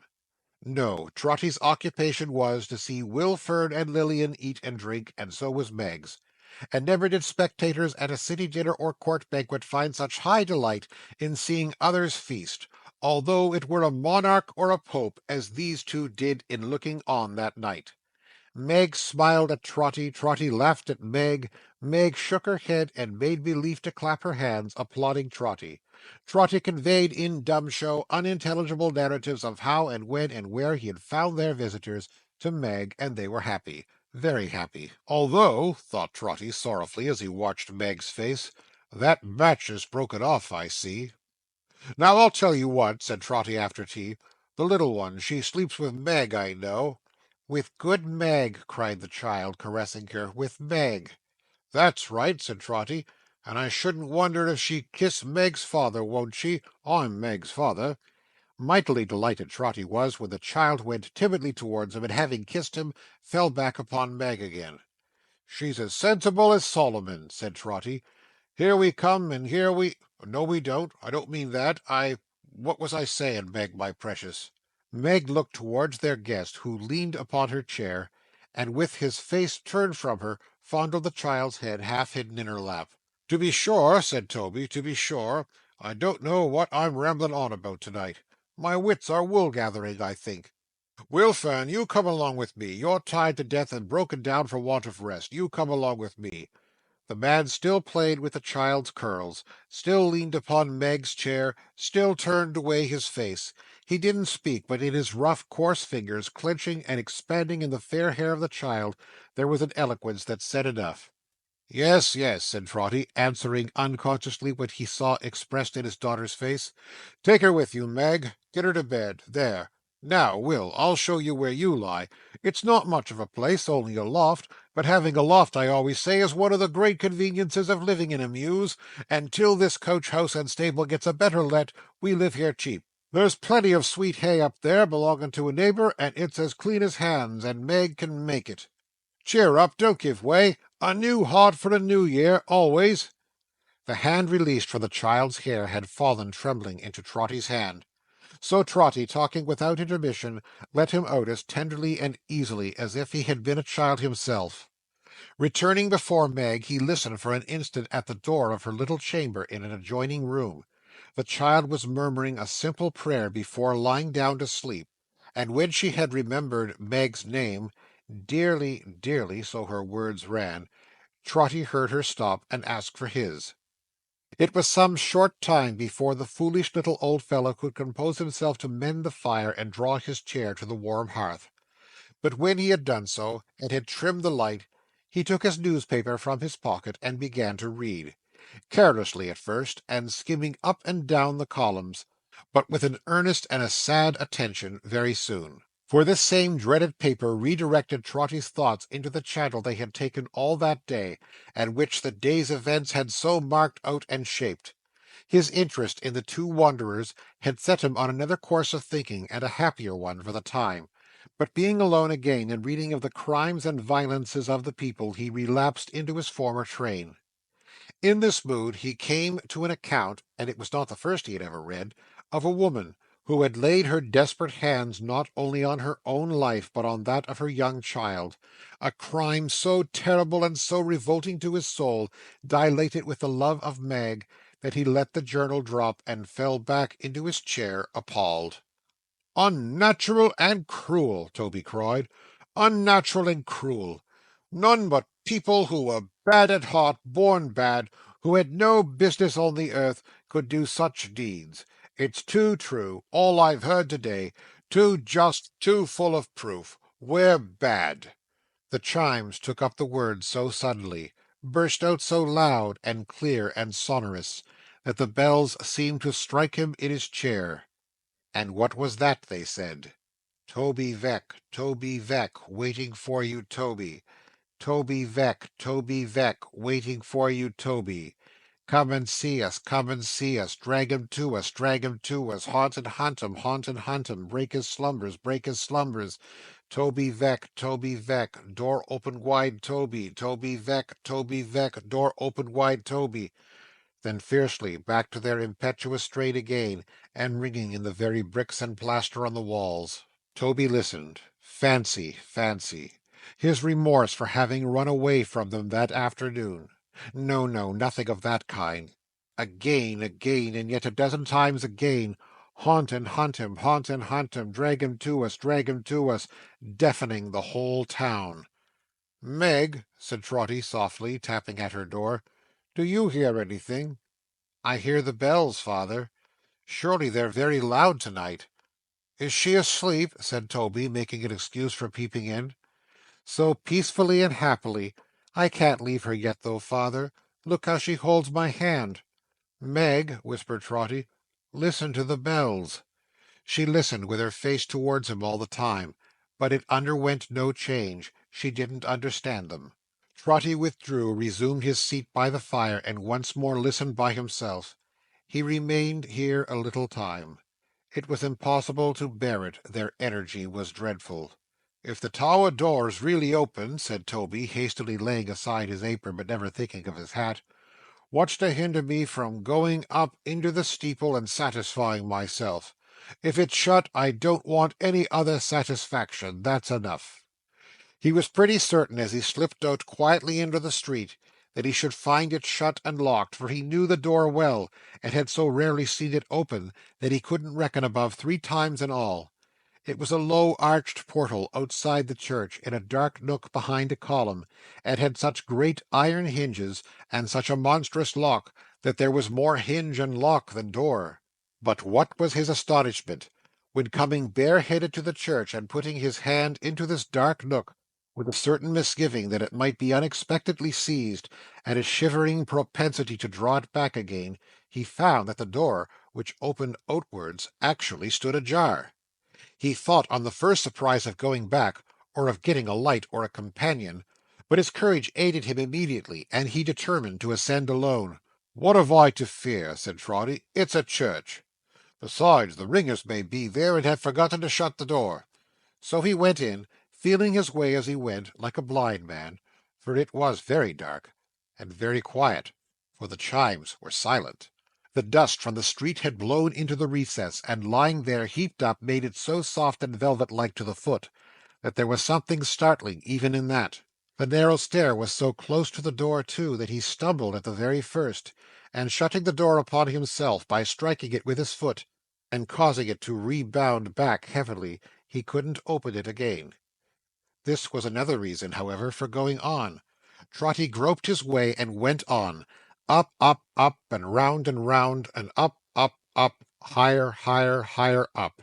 It was a disagreeable staircase for that groping work, so low and narrow that his groping hand was always touching something, and it often felt so like a man or ghostly figure standing up erect and making room for him to pass without discovery, that he would rub the smooth wall upward searching for its face, and downward searching for its feet, while a chill tingling crept over him. Twice or thrice a door or niche broke the monotonous surface, and then it seemed a gap as wide as the whole church, and he felt on the brink of an abyss, and going to tumble headlong down until he found the wall again. Still up, and round, and up, higher, higher, higher up.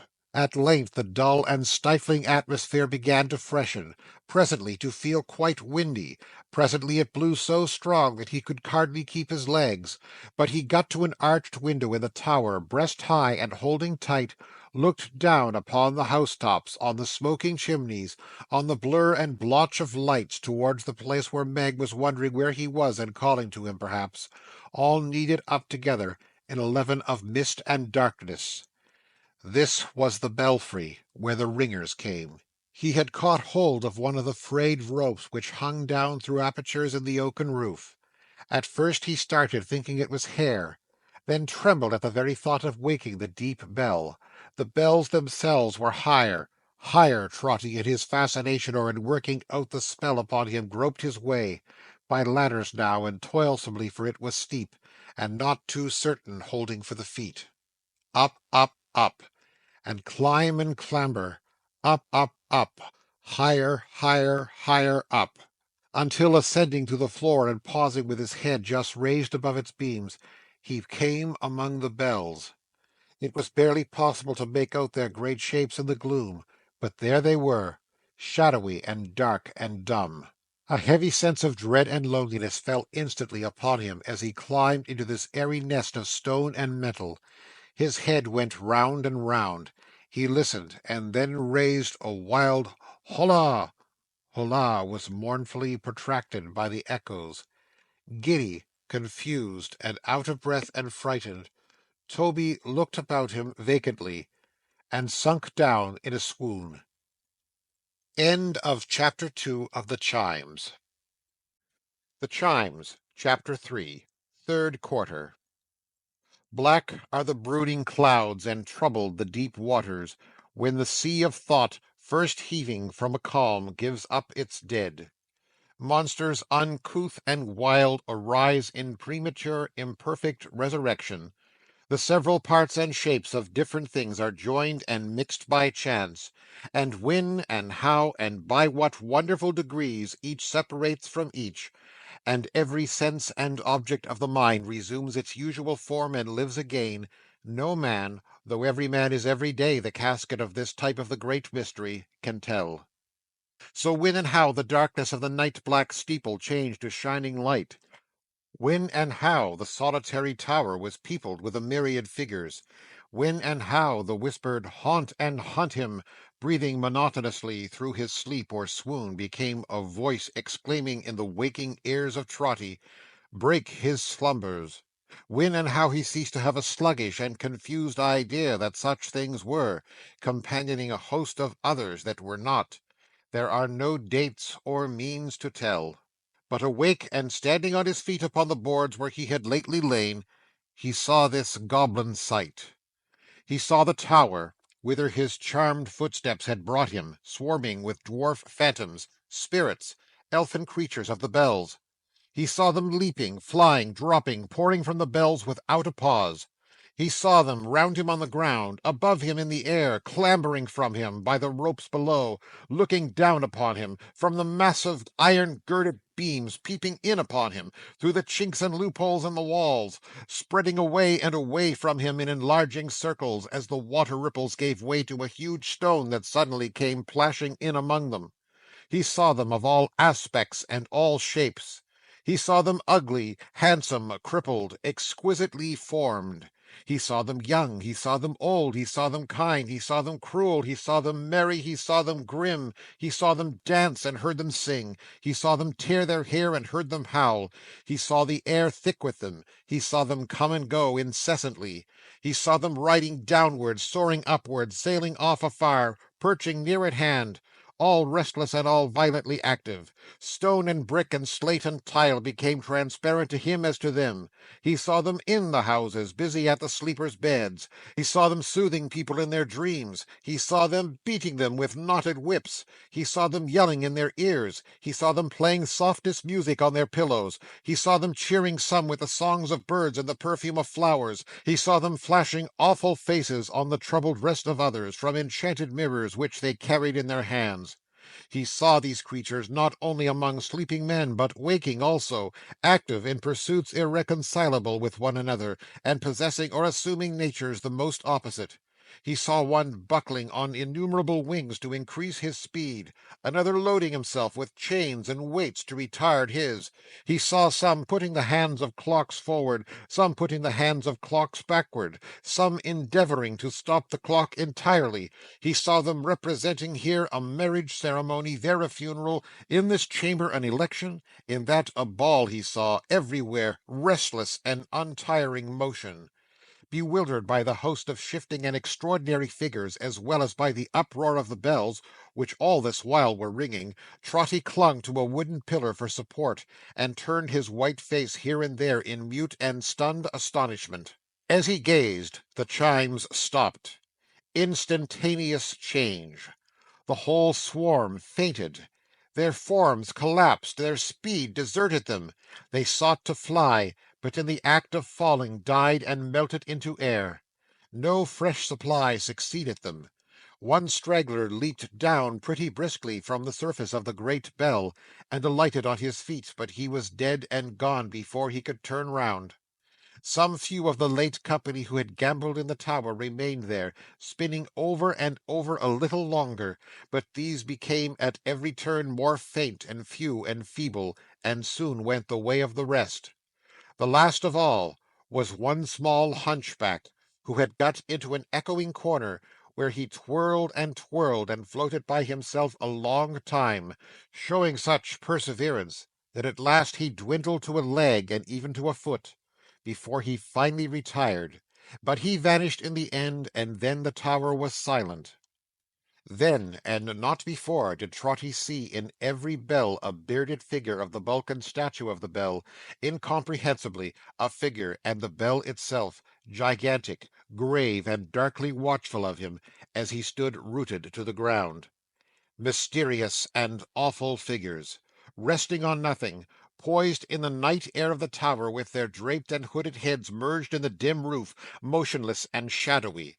Shadowy and dark, although he saw them by some light belonging to themselves. None else was there, each with its muffled hand upon its goblin mouth. He could not plunge down wildly through the opening in the floor, for all power of motion had deserted him. Otherwise he would have done so, ay, would have thrown himself head foremost from the steeple-top, rather than have seen them watching him with eyes that would have waked and watched although the pupils had been taken out. Again, again, the dread and terror of the lonely place, and of the wild and fearful night that reigned there, touched him like a spectral hand. His distance from all help, the long, dark, winding, ghost-beleaguered way that lay between him and the earth on which men lived, his being high, high, high up there, where it had made him dizzy to see the birds fly in the day, cut off from all good people, who at such an hour were safe at home and sleeping in their beds. All this struck coldly through him, not as a reflection, but a bodily sensation. Meantime, his eyes and thoughts and fears were fixed upon the watchful figures, which rendered unlike any figures of this world by the deep gloom and shade enwrapping and enfolding them, as well as by their looks and forms and supernatural hovering above the floor, which nevertheless as plainly to be seen as were the stalwart oaken frames, cross-pieces, bars, and beams set up there to support the bells. These hemmed them in a very forest of hewn timber, from the entanglements, intricacies, and depths of which, as from the boughs of a dead wood blighted for their phantom use, they kept their darksome and unwinking watch. A blast of air, how cold and shrill, came moaning through the tower. As it died away, the great bell, or the goblin of the great bell, spoke. "What visitor is this?" it said. The voice was low and deep, and Trotty fancied that it sounded in the other figures as well. "I thought my name was called by the chimes," said Trotty, raising his hands in an attitude of supplication. "I hardly know why I am here, or how I came. I've listened to the chimes these many years. They have cheered me often." "And have you thanked them?" said the bell. "1,000 times," cried Trotty. "How?" "I'm a poor man," faltered Trotty, "and could only thank them in words." "And always so?" inquired the goblin of the bell. "Have you never done us wrong in words?" "No," cried Trotty, eagerly. "Never done us foul and false and wicked wrong in words?" pursued the goblin of the bell. Trotty was about to answer "Never," but he stopped and was confused. "The voice of time," said the phantom, "cries to man, advance. Time is for his advancement and improvement, for his greater worth, his greater happiness, his better life, his progress onward to that goal within its knowledge and its view, and set there in the period when time and he began. Ages of darkness, wickedness, and violence have come and gone. Millions uncountable have suffered, lived, and died, to point the way before him. Who seeks to turn him back or stay him on his course, arrests a mighty engine which will strike the meddler dead, and be the fiercer and the wilder ever for its momentary check." "I never did so to my knowledge, sir," said Trotty. "It was quite by accident if I did. I wouldn't go to do it, I'm sure."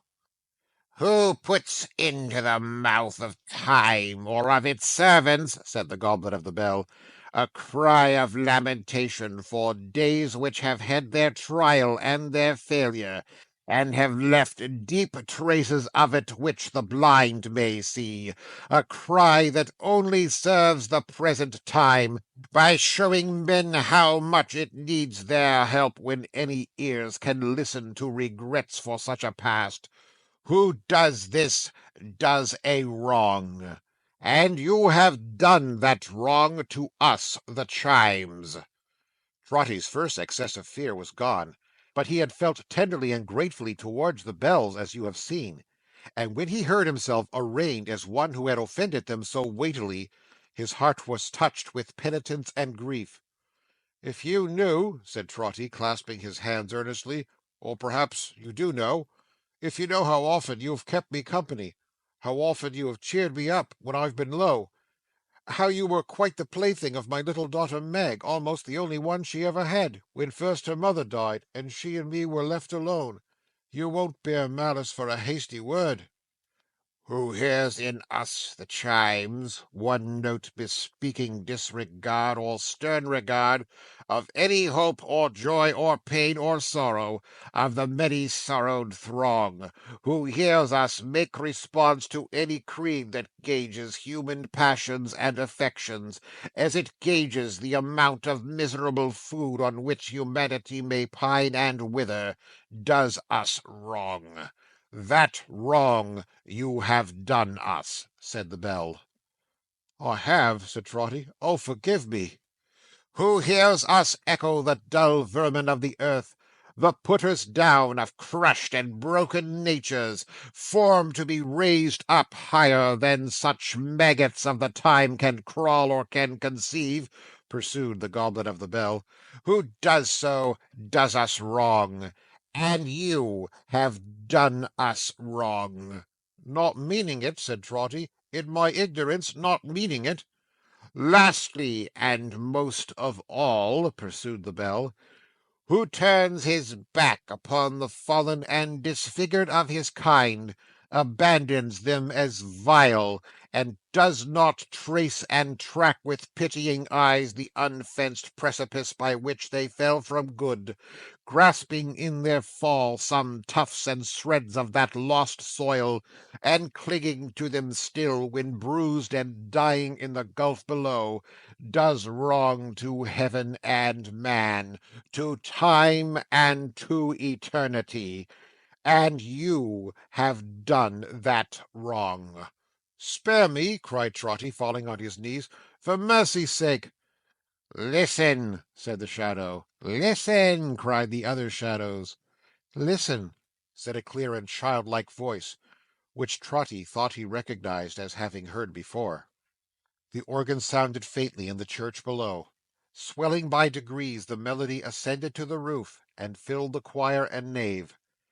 Expanding more and more, it rose up, up, up, up, higher, higher, higher up, awakening agitated hearts within the burly piles of oak, the hollow bells, the iron-bound doors, the stairs of solid stone, until the tower walls were insufficient to contain it, and it soared into the sky. No wonder that an old man's breast could not contain a sound so vast and mighty. It broke from that weak prison in a rush of tears, and Trotty put his hands before his face. "Listen," said the shadow. "Listen," said the other shadows. "Listen," said the child's voice.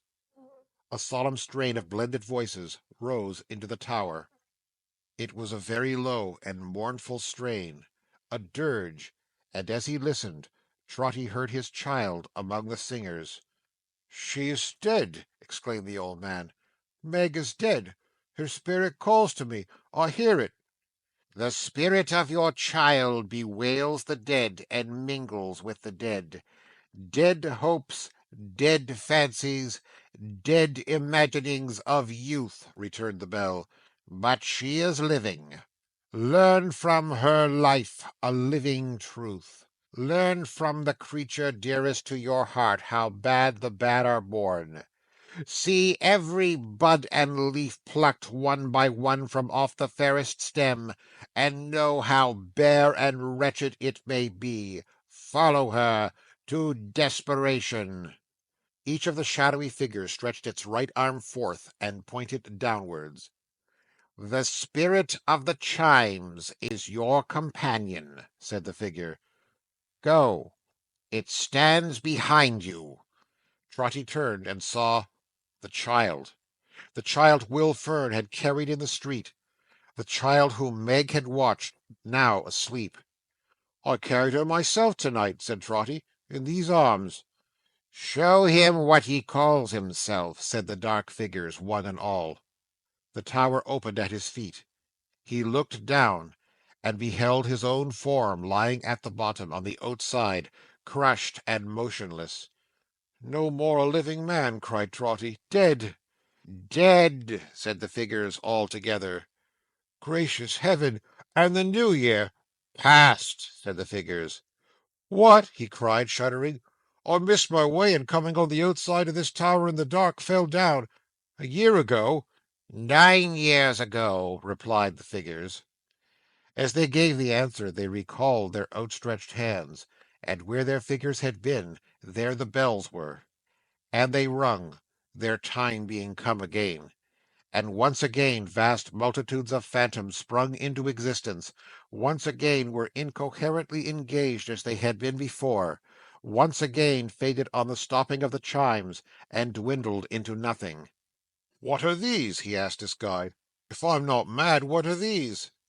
"Spirits of the bells, their sound upon the air," returned the child. "They take such shapes and occupations as the hopes and thoughts of mortals, and the recollections they have stored up, give them." "And you," said Trotty wildly, "what are you?" "Hush, hush," returned the child. "Look here." In a poor mean room, working at the same kind of embroidery which he had often seen before her, Meg, his own dear daughter, was presented to his view. He made no effort to imprint his kisses on her face. He did not strive to clasp her to his loving heart. He knew that such endearments were for him no more. But he held his trembling breath and brushed away the blinding tears, that he might look upon her, that he might only see her. Ah! Changed, changed! The light of the clear eye how dimmed! The bloom had faded from the cheek.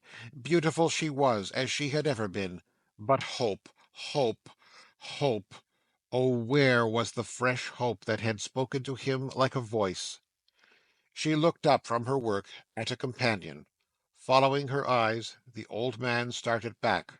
In the woman grown he recognized her at a glance. In the long silken hair he saw the selfsame curls around the lips, the child's expression lingering still. See, in the eyes now turned inquiringly on Meg, there shone the very look that scanned those features when he brought her home. Then what was this beside him? Looking with awe into its face, he saw a something reigning there, a lofty something, undefined and indistinct, which made it hardly more than a remembrance of that child, as yonder figure might be. Yet it was the same, and wore the dress. Hark! They were speaking. "Meg," said Lilian, hesitating, "how often you raise your head from your work to look at me." "Are my looks so altered that they frighten you?" asked Meg. "Nay, dear. But you smile at that yourself. Why not smile when you look at me, Meg?" "I do so, do I not?" she answered, smiling on her. "Now you do," said Lilian, "but not usually. When you think I'm busy and don't see you, you look so anxious and so doubtful that I hardly like to raise my eyes. There is little cause for smiling in this hard and toilsome life, but you were once so cheerful." "Am I not now?" cried Meg, speaking in a tone of strange alarm, and rising to embrace her. "Do I make our weary life more weary to you, Lilian?" "You have been the only thing that made it life," said Lilian, fervently kissing her. "Sometimes the only thing that made me care to live so, Meg. Such work, so many hours, so many days, so many long, long nights of hopeless, cheerless, never-ending work. Not to heap up riches, not to live grandly or gaily, not to live upon enough, however coarse, but to earn bare bread, to scrape together just enough to toil upon and want upon, and keep us alive in the consciousness of our hard fate. Oh, Meg, Meg!" She raised her voice and twined her arms about her as she spoke, like one in pain.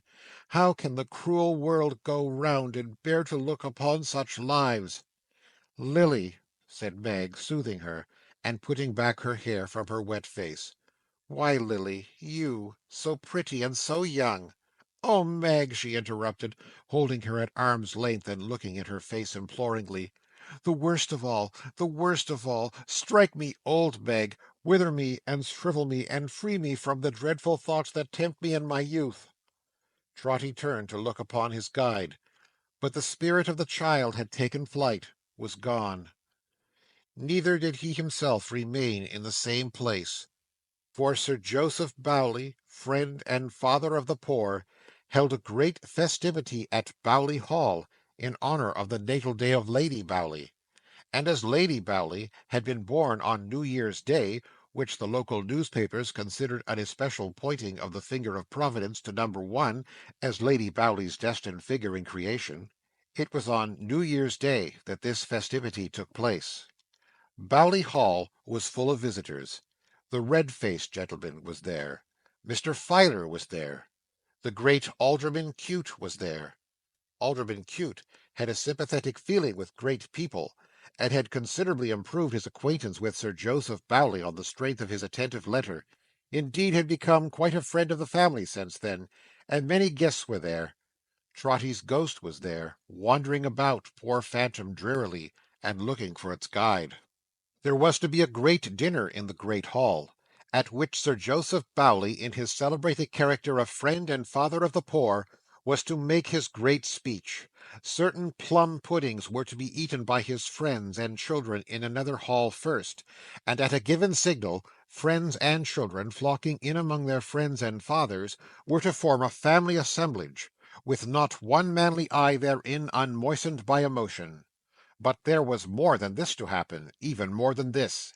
Sir Joseph Bowley, Baronet and Member of Parliament, was to play a match at skittles, real skittles, with his tenants. "Which quite reminds me," said Alderman Cute, "of the days of old King Hal, stout King Hal, bluff King Hal. Ah, fine character!" "Very," said Mr. Filer dryly. "For marrying women and murdering 'em, considerably more than the average number of wives, by the by." "You'll marry the beautiful ladies and not murder 'em, eh?" said Alderman Cute to the heir of Bowley, aged 12.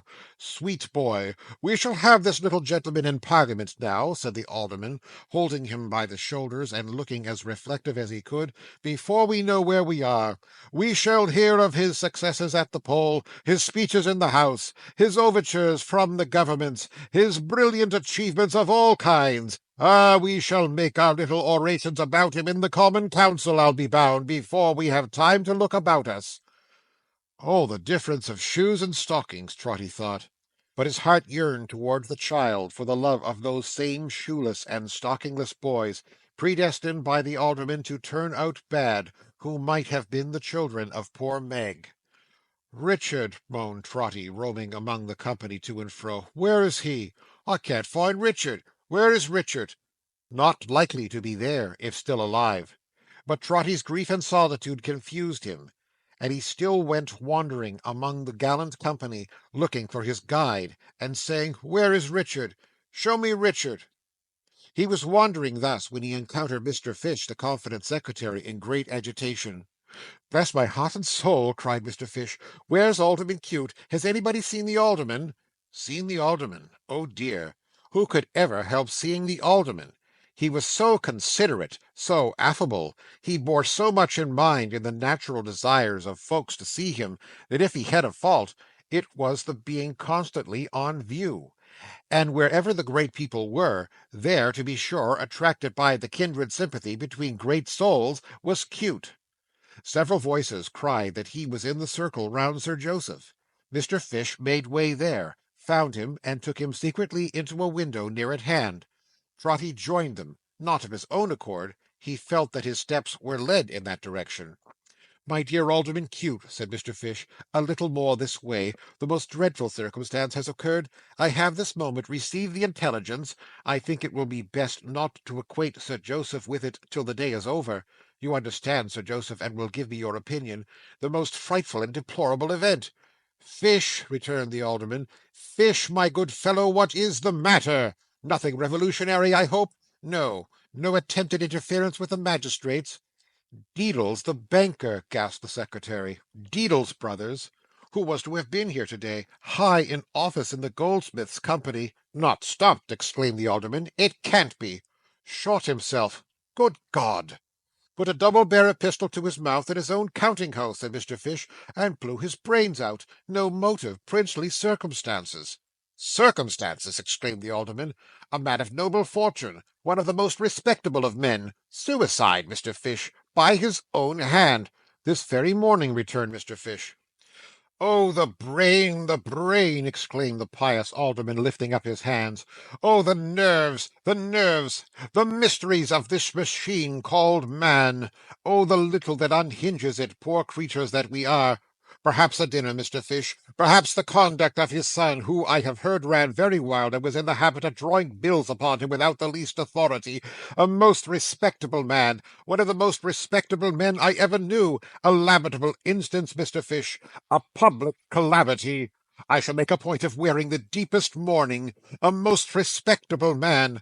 But there is One above. We must submit, Mr. Fish, we must submit." "What, Alderman? No word of putting down. Remember, Justice, your high moral boast and pride. Come, Alderman, balance those scales. Throw me into this, the empty one, no dinner, and nature's founts in some poor woman, dried by starving misery and rendered obdurate to claims for which her offspring has authority, and holy Mother Eve. Weigh me the two, you Daniel, going to judgment when your day shall come. Weigh them in the eyes of suffering thousands, audience not unmindful of the grim farce you play, or supposing that you strayed from your 5 wits, it's not so far to go, but that it might be, and laid hands upon that throat of yours, warning your fellows, if you have a fellow, how they croak their comfortable wickedness of raving heads and shrunken hearts, what then?" The words rose up in Trotty's breast as if they had been spoken by some other voice within him. Alderman Cute pledged himself to Mr. Fish that he would assist him in breaking the melancholy catastrophe to Sir Joseph when the day was over. Then, before they parted, wringing Mr. Fish's hand in bitterness of soul, he said, "The most respectable of men," and added that he hardly knew, not even he, why such afflictions were allowed on earth. "It's almost enough to make one think, if one didn't know better," said Alderman Cute, "that at times some motion of capsizing nature was going on in things which affected the general economy of the social fabric. Deedles Brothers." The skittle playing came off with immense success. Sir Joseph knocked the pins about quite skilfully. Master Bowley took an innings at a shorter distance also, and everybody said that now, when a baronet and the son of a baronet played at skittles, the country was coming round again as fast as it could come. At its proper time the banquet was served up. Trotty involuntarily repaired to the hall with the rest, for he felt himself conducted thither by some stronger impulse than his own free will.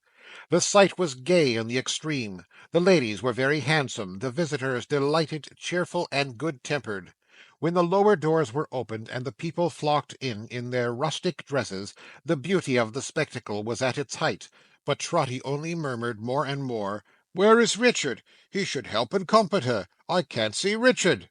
There had been some speeches made, and Lady Bowley's health had been proposed, and Sir Joseph Bowley had returned thanks and had made his great speech, showing by virtuous pieces of evidence that he was the born friend and father and so forth, and had given as a toast his friends and children, and the dignity of labour, when a slight disturbance at the bottom of the hall attracted Toby's notice.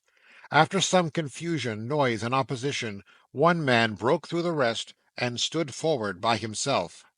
Not Richard, no, but one whom he had thought of, and had looked for many times. In a scantier supply of light he might have doubted the identity of that worn man, so old and grey and bent, but with a blaze of lamps upon his gnarled and knotted head, he knew Will Fern as soon as he stepped forth. "What is this?" exclaimed Sir Joseph, rising. Who gave this man admittance? This is a criminal from prison. Mr. Fish, sir, will you have the goodness? A minute, said Will Fern, a minute. My lady, you were born on this day along with the New Year. Give me a minute's leave to speak. She made some intercession for him. Sir Joseph took his seat again with native dignity. The ragged visitor, for he was miserably dressed, looked round upon the company, and made his homage to them with a humble bow. Gentlefolk, he said, you've drunk the labourer. Look at me. Just come from jail, said Mr. Fish. Just come from jail, said Will, and neither for the first time, nor the second, nor the third, nor yet the fourth.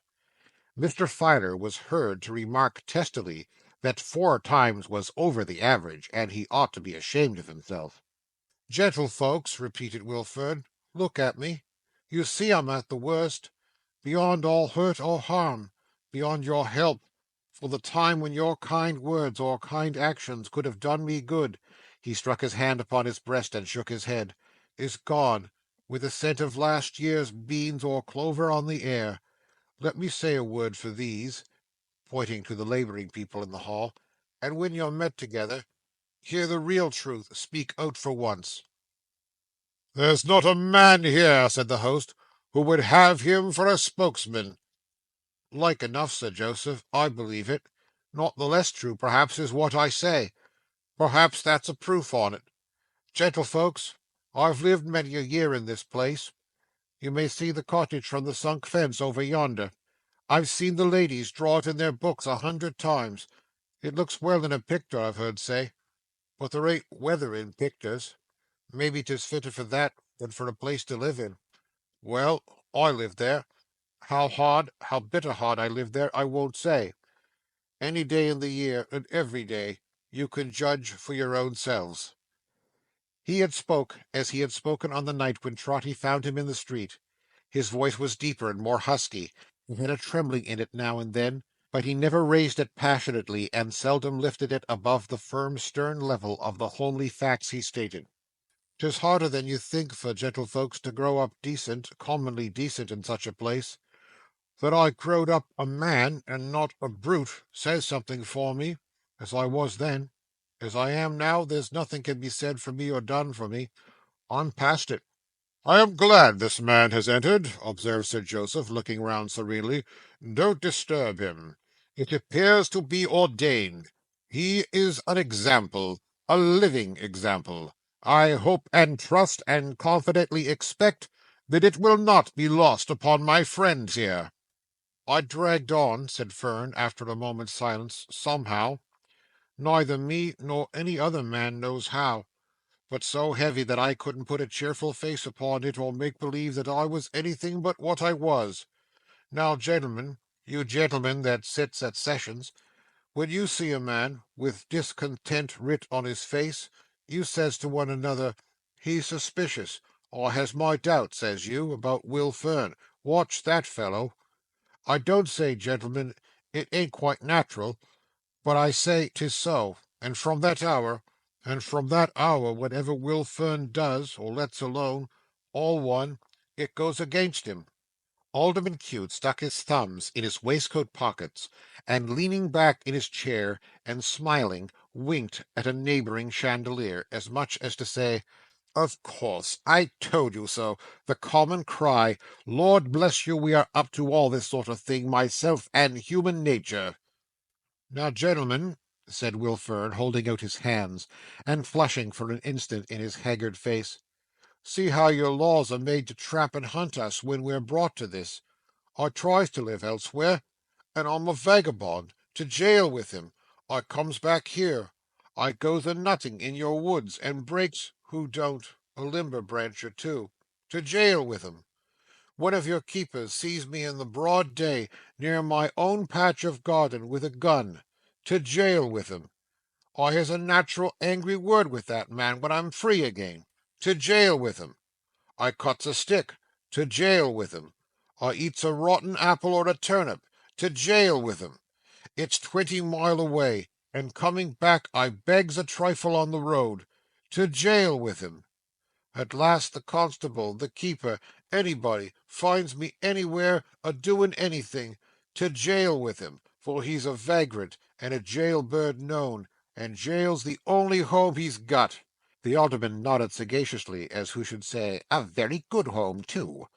"Do I say this to serve my cause?" cried Fern. "Who can give me back my liberty, and who can give me back my good name, who can give me back my innocent niece? Not all the lords and ladies in wide England. But, gentlemen, gentlemen, dealing with other men like me, begin at the right end.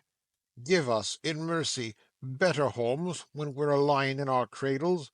Give us better food when we're a working for our lives. Give us kinder laws to bring us back when we're a going wrong. And don't set jail, jail, jail afore us everywhere we turn. There ain't a condescension you can show the labourer then that he won't take, as ready and as grateful as a man can be, for he has a patient, peaceful, willing heart. But you must put his rightful spirit in him first, for whether he's a wreck and ruin such as me, or is like one of them that stand here now, his spirit is divided from you at this time. Bring it back, gentlefolks, bring it back. Bring it back afore the day comes when even his Bible changes in his altered mind, and the words seem to him to read, as they have sometimes read in my own eyes, in jail, 'Whither thou goest, I cannot go. Where thou lodgest, I do not lodge. Thy people are not my people, nor thy God my God.'" A sudden stir and agitation took place in hall. Trotty thought at first that several had risen to eject the man, and hence this change in its appearance. But another moment showed him that the room and all the company had vanished from his sight, and that his daughter was again before him, seated at her work, but in a poorer, meaner garret than before, and with no Lilian by her side. The frame at which she had worked was put away upon a shelf and covered up. The chair in which she had sat was turned against the wall. A history was written in these little things, and in Meg's grief-worn face. Oh, who could fail to read it? Meg strained her eyes upon her work until it was too dark to see the threads, and when the night closed in, she lighted her feeble candle and worked on. Still her old father was invisible about her, looking down upon her, loving her, how dearly loving her, and talking to her in a tender voice about the old times and the bells. Though he knew, poor Trotty, though he knew she could not hear him. A great part of the evening had worn away when a knock came at her door. She opened it. A man was on the threshold, a slouching, moody, drunken sloven, wasted by intemperance and vice, and with his matted hair and unshorn beard in wild disorder, but with some traces on him too of having been a man of good proportion and good features in his youth. He stopped until he had her leave to enter, and she, retiring a pace or two from the open door, silently and sorrowfully looked upon him. Trotty had his wish. He saw Richard. "May I come in, Margaret?" "Yes, come in, come in." It was well that Trotty knew him before he spoke, for with any doubt remaining on his mind, the harsh, discordant voice would have persuaded him that it was not Richard, but some other man. There were but two chairs in the room. She gave him hers, and stood at some short distance from him, waiting to hear what he had to say. He sat, however, staring vacantly at the floor with a lustreless and stupid smile, a spectacle of such deep degradation, of such abject hopelessness, of such a miserable downfall, that she put her hands before her face and turned away, lest he should see how much it moved her. Roused by the rustling of her dress, or some such trifling sound, he lifted his head, and began to speak as if there had been no pause since he entered. "Still at work, Margaret? You work late." "I generally do." "And early?" "And early." "So she said. She said you never tired, or never owned that you tired. Not all the time you lived together. Not even when you fainted between work and fasting. When I told you that the last time I came." "You did," she answered, "and I implored you to tell me nothing more. And you made me a solemn promise, Richard, that you never would." "A solemn promise," he repeated, with a drivelling laugh and vacant stare. "A solemn promise, to be sure, a solemn promise." Awakening, as it were, after a time, in the same moment as before, he said with sudden animation, "How can I help it, Margaret? What am I to do? She has been to me again. Again!" cried Meg, clasping her hands. "Oh, does she think of me so often? Has she been again?" "20 times again," said Richard. "Margaret, she haunts me. She comes behind me in the street, and thrust it in my hand. I hear her foot upon the ashes when I'm at my work. Ha, ha! That ain't often. And before I can turn my head, her voice is in my ear, saying, 'Richard, don't look round. For heaven's love, give her this.' She brings it where I live. She sends it in letters. She taps at the windows and lays it on the sill. What can I do? Look at it." He held out in his hand a little purse, and chinked the money it enclosed. "Hide it," said Meg, "hide it. When she comes again, tell her, Richard, that I love her in my soul, that I never lie down to sleep but I bless her and pray for her, that in my solitary work I never cease to have her in my thoughts, that she is with me night and day, that if I die tomorrow I would remember her with my last breath, but that I cannot look upon it." He slowly recalled his hand, and crushing the purse together, said with a kind of drowsy thoughtfulness, "I told her so. I told her so as plain as words could speak. I've taken this gift back and left it at her door a dozen times since then, but when she came at last and stood before me face to face, what could I do?" "You saw her!" exclaimed Meg. "You saw her! Oh, Lilian, my sweet girl! Oh, Lilian, Lilian!" "I saw her," he went on to say, not answering, but engaged in the same slow pursuit of his own thoughts. "There she stood, trembling. How does she look, Richard? Does she ever speak of me? Is she thinner? My old place at the table, what's in my old place? And the frame she taught me our old work on, has she burnt it, Richard?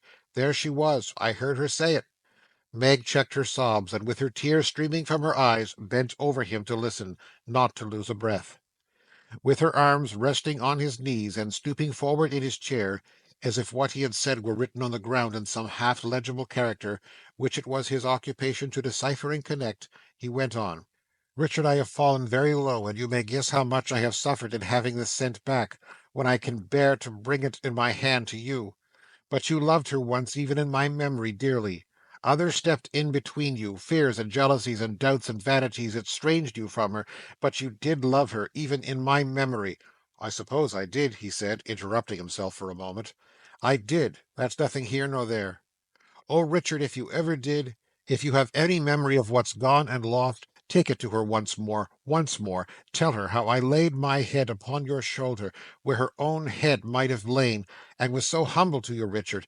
Tell her that you looked into my face and saw the beauty which she used to praise, all gone, and in its place a poor, wan, hollow cheek that she would weep to see. Tell her everything, and take it back, and she will not refuse again. She will not have the heart." So he sat musing, and repeating the last words, until he woke again, and rose. "You won't take it, Margaret?" She shook her head, and motioned an entreaty to him to leave her. "Good night, Margaret. Good night." He turned to look upon her, struck by her sorrow, and perhaps by the pity for himself which trembled in her voice. It was a quick and rapid action, and for the moment some flash of his old bearing kindled in his form. In the next he went as he had come. Nor did this glimmer of a quenched fire seem to light him to a quicker sense of his debasement. In any mood, in any grief, in any torture of the mind or body, Meg's work must be done. She sat down to her task and plied it. Night, midnight, still she worked. She had a meagre fire, the night being very cold, and rose at intervals to mend it. The chimes ran 12:30 while she was thus engaged, and when they ceased, she heard a gentle knocking at the door. Before she could so much wonder who was there at that unusual hour, it opened. "O youth and beauty, happy as ye should be, look at this! O youth and beauty, blessed and blessing all within your reach, and working out the ends of your beneficent Creator, look at this!" She saw the entering figure, screamed its name, cried "Lilian!" It was swift, and fell upon its knees before her, clinging to her dress. "Up, dear, up, Lilian, my own dearest!" "Never more, Meg, never more! Here, here, close to you, holding to you, feeling your dear breath upon my face. Sweet Lilian, darling Lilian, child of my heart, no mother's love can be more tender. Lay your head upon my breast. Never more, Meg, never more. When I first looked into your face, you knelt before me. On my knees before you, let me die. Let it be here. You have come back, my treasure. We will live together, work together, hope together, die together. Ah, kiss my lips, Meg. Fold your arms about me. Press me to your bosom. Look kindly on me, but don't raise me. Let it be here. Let me see the last of your dear face upon my knees. O youth and beauty, happy as ye should be, look at this. O youth and beauty, working out the ends of your beneficent Creator, look at this. Forgive me, Meg. So dear, so dear, forgive me. I know you do. I see you do. But say so, Meg. She said so, with her lips on Lilian's cheek, and with her arms twined round. She knew it now, a broken heart. His blessing on you, dearest love. Kiss me once more. He suffered her to sit beside his feet and dry them with her hair. O Meg, what mercy and compassion! As she died, the spirit of the child returning, innocent and radiant, touched the old man with its hand and beckoned him away. End of chapter 3 of The Chimes. The Chimes by Charles Dickens, chapter 4, fourth quarter. Some new remembrance of the ghostly figures in the bells, some faint impression of the ringing of the chimes, some giddy consciousness of having seen the swarm of phantoms reproduced and reproduced until the recollection of them lost itself in the confusion of their numbers, some hurried knowledge, how conveyed to him he knew not, that more years had passed, and Trotty, with the spirit of the child attending him, stood looking on at mortal company. Fat company, rosy-cheeked company, comfortable company. They were but two, but they were red enough for 10. They sat before a bright fire, with a small low table between them, and unless the fragrance of hot tea and muffins lingered longer in that room than in most others, the table had seen service very lately. But all the cups and saucers being clean, and in their proper places in the corner cupboard, and the brass toasting fork hanging in its usual nook and spreading its 4 idle fingers out as if it wanted to be measured for a glove, there remained no other visible tokens of the meal just finished than such as purred and washed their whiskers in the person of the basking cat, and glistened in the gracious, not to say the greasy, faces of her patrons. This cosy couple, married evidently, had made a fair division of the fire between them, and sat looking at the glowing sparks that dropped into the grate, now nodding off into a doze, now waking up again when some hot fragment larger than the rest came rattling down, as if the fire were coming with it.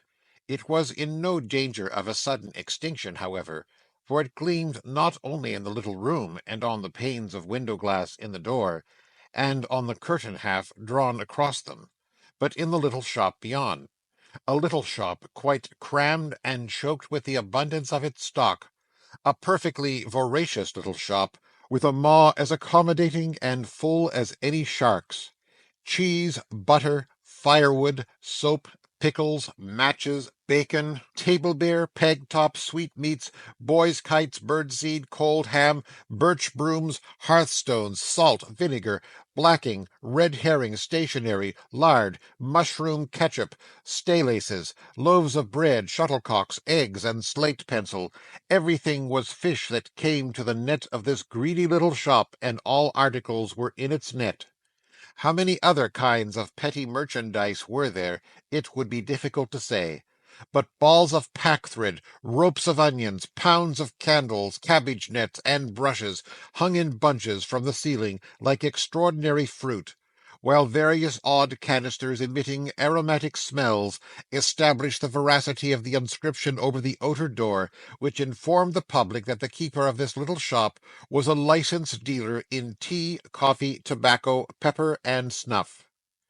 Glancing at such of these articles as were visible in the shining of the blaze, and the less cheerful radiance of 2 smoky lamps which burnt but dimly in the shop itself, as though its plethora sat heavy on their lungs, and glancing then at one of the 2 faces by the parlour fire, Trotty had small difficulty in recognizing in the stout old lady Mrs. Chickenstalker, always inclined to corpulency, even in the days when he had known her as established in the general line, and having a small balance against him in her books.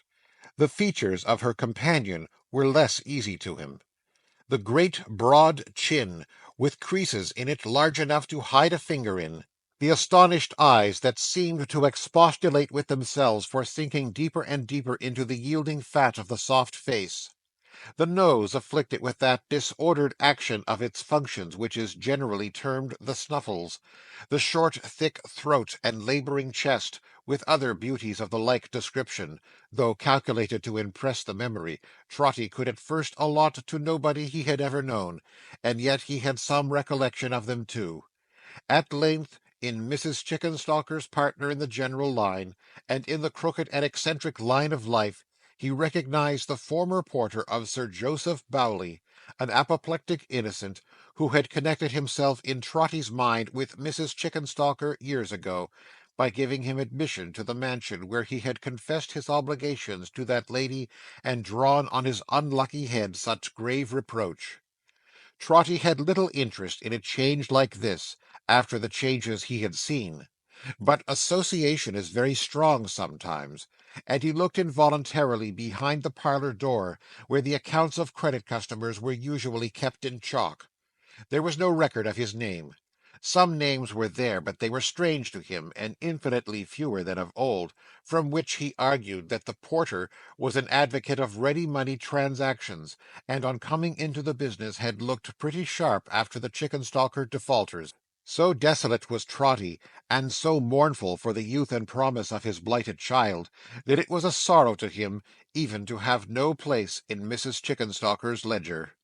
"What sort of night is it, Anne?" inquired the former porter of Sir Joseph Bowley, stretching out his legs before the fire, and rubbing as much of them as his short arms could reach, with an air that added, "Here I am if it's bad, and I don't want to go out if it's good." "Blowing and sleeting hard," returned his wife, "and threatening snow. Dark, and very cold." "I'm glad to think we had muffins," said the former porter, in the tone of one who had set his conscience at rest. "It's a sort of night that's meant for muffin. Likewise crumpets. Also Sally Lunns." The former porter mentioned each successive kind of eatable, as if he were musingly summing up his good actions; after which he rubbed his fat legs as before, and jerking them at the knees to get the fire upon the yet unroasted parts, laughed as if somebody had tickled him. "You're in spirits, Tugby, my dear," observed his wife. The firm was Tugby, late Chickenstalker. "No," said Tugby, "no, not particular. I'm a little elewated. The muffins came so pat." With that he chuckled until he was black in the face, and had so much ado to become any other colour, that his fat legs took the strangest excursions into the air, nor were they reduced to anything like decorum until Mrs. Tugby had thumped him violently on the back, and shaken him as if he were a great bottle. "Good gracious goodness, Lord a mercy, bless and save the man!" cried Mrs. Tugby in great terror. "What's he doing?" Mr. Tugby wiped his eyes, and faintly repeated that he found himself a little elewated. "Then don't be so again, there's a dear good soul," said Mrs. Tugby, "if you don't want to frighten me to death with your struggling and fighting." Mr. Tugby said he wouldn't. But his whole existence was a fight, in which, if any judgment might be founded on the constantly increasing shortness of his breath and the deepening purple of his face, he was always getting the worst of it. "So it's blowing, and sleeting, and threatening snow, and it's dark and very cold, is it, my dear?" said Mr. Tugby, looking at the fire and reverting to the cream and marrow of his temporary elevation. "Hard weather indeed," returned his wife, shaking her head. "Ay, ay. Years," said Mr. Tugby, "are like Christians in that respect. Some of 'em die hard, some of 'em die easy. This one hasn't many days to run, and is making a fight for it. I like him all the better. There's a customer, my love." Attentive to the rattling door, Mrs. Tugby had already risen. "Now then," said that lady, passing out into the little shop, "what's wanted? Oh, I beg your pardon, sir, I'm sure I didn't think it was you." She made the apology to a gentleman in black, who, with his wristbands tucked up and his hat cocked loungingly on one side, and his hands in his pockets, sat down astride on the table-beer barrel, and nodded in return. "This is a bad business upstairs, Mrs. Tugby," said the gentleman. "The man can't live." "Not the back attic can't," cried Tugby, coming out into the shop to join the conference. "The back attic, Mr. Tugby," said the gentleman, "is coming downstairs fast, and will be below the basement very soon." Looking by turns at Tugby and his wife, he sounded the barrel with his knuckles for the depth of beer, and having found it, played a tune upon the empty part. "The back attic, Mr. Tugby," said the gentleman, Tugby having stood in silent consternation for some time, "is going." "Then," said Tugby, turning to his wife, "he must go, you know, before he's gone." "I don't think you could move him," said the gentleman, shaking his head. "I wouldn't take the responsibility of saying it could be done myself. You had better leave him where he is. He can't live long." "It's the only subject," said Tugby, bringing the butter scale down upon the counter with a crash, by weighing his fist on it, "that we've ever had a word upon, she and me, and look what it comes to. He's going to die here after all. Going to die upon the premises. Going to die in our house." "And where should he have died, Tugby?" cried his wife. "In the workhouse," he returned. "What are workhouses made for?" "Not for that," said Mrs. Tugby with great energy, "not for that.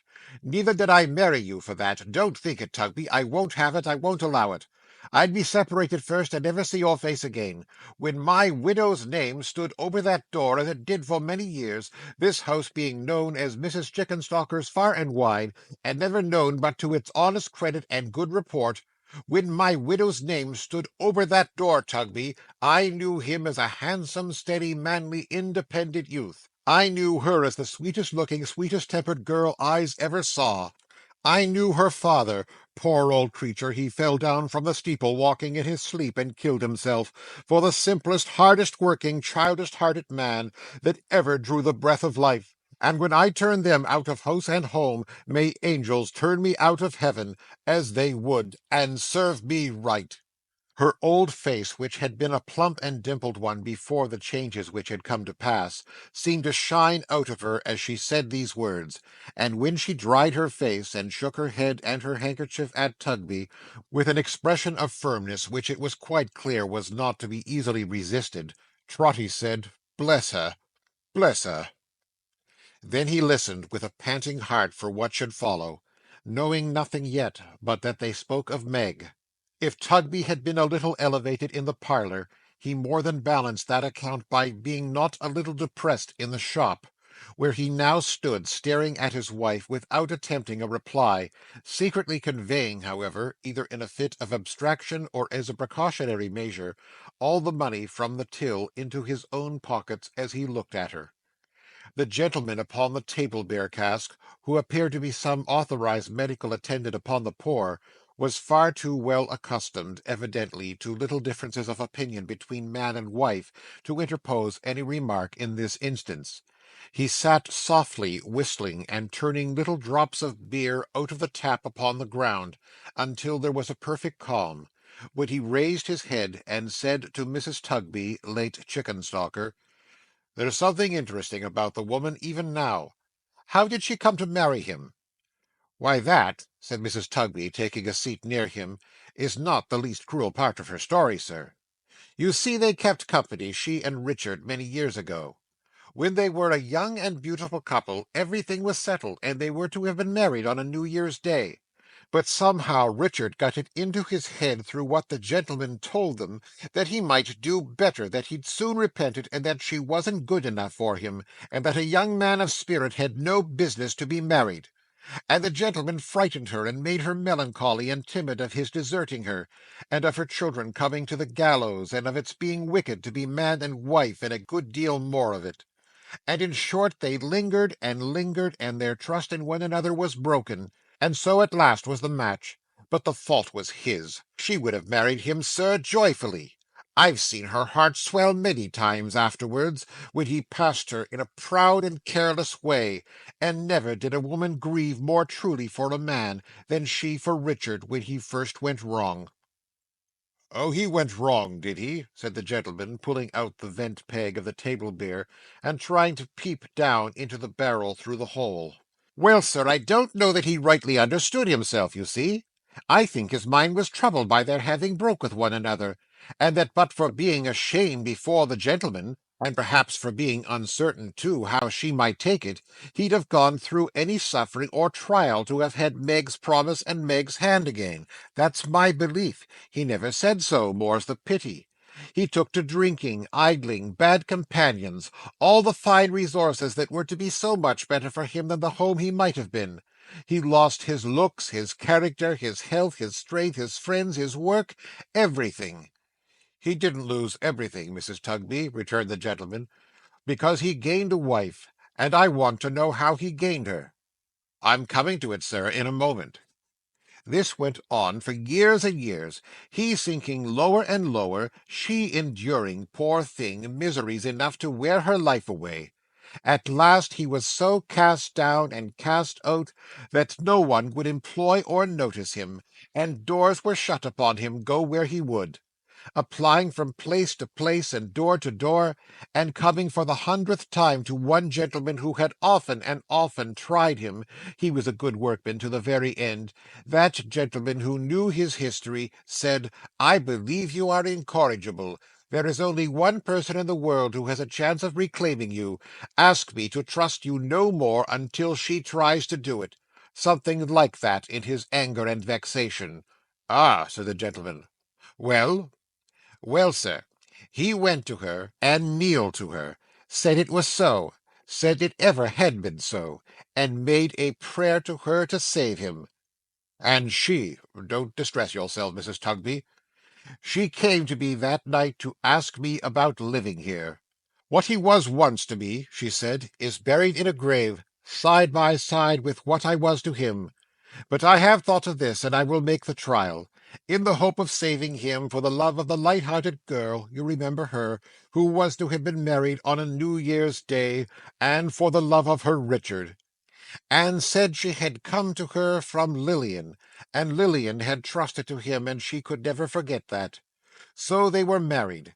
And when they came home here, and I saw them, I hope that such prophecies as parted them when they were young may not often fulfil themselves as they did in this case, or I wouldn't be the makers of them for a mine of gold." The gentleman got off the cask and stretched himself, observing, "I suppose he used her ill as soon as they were married." "I don't think he ever did that," said Mrs. Tugby, shaking her head and wiping her eyes. "He went on better for a short time, but his habits were too old and strong to be got rid of. He soon fell back a little, and was falling fast back when his illness came so strong upon him. I think he has always felt for her. I am sure he has. I have seen him, in his crying fits and tremblings, try to kiss her hand, and I have heard him call her Meg, and say it was her 19th birthday. There he has been lying now these weeks and months.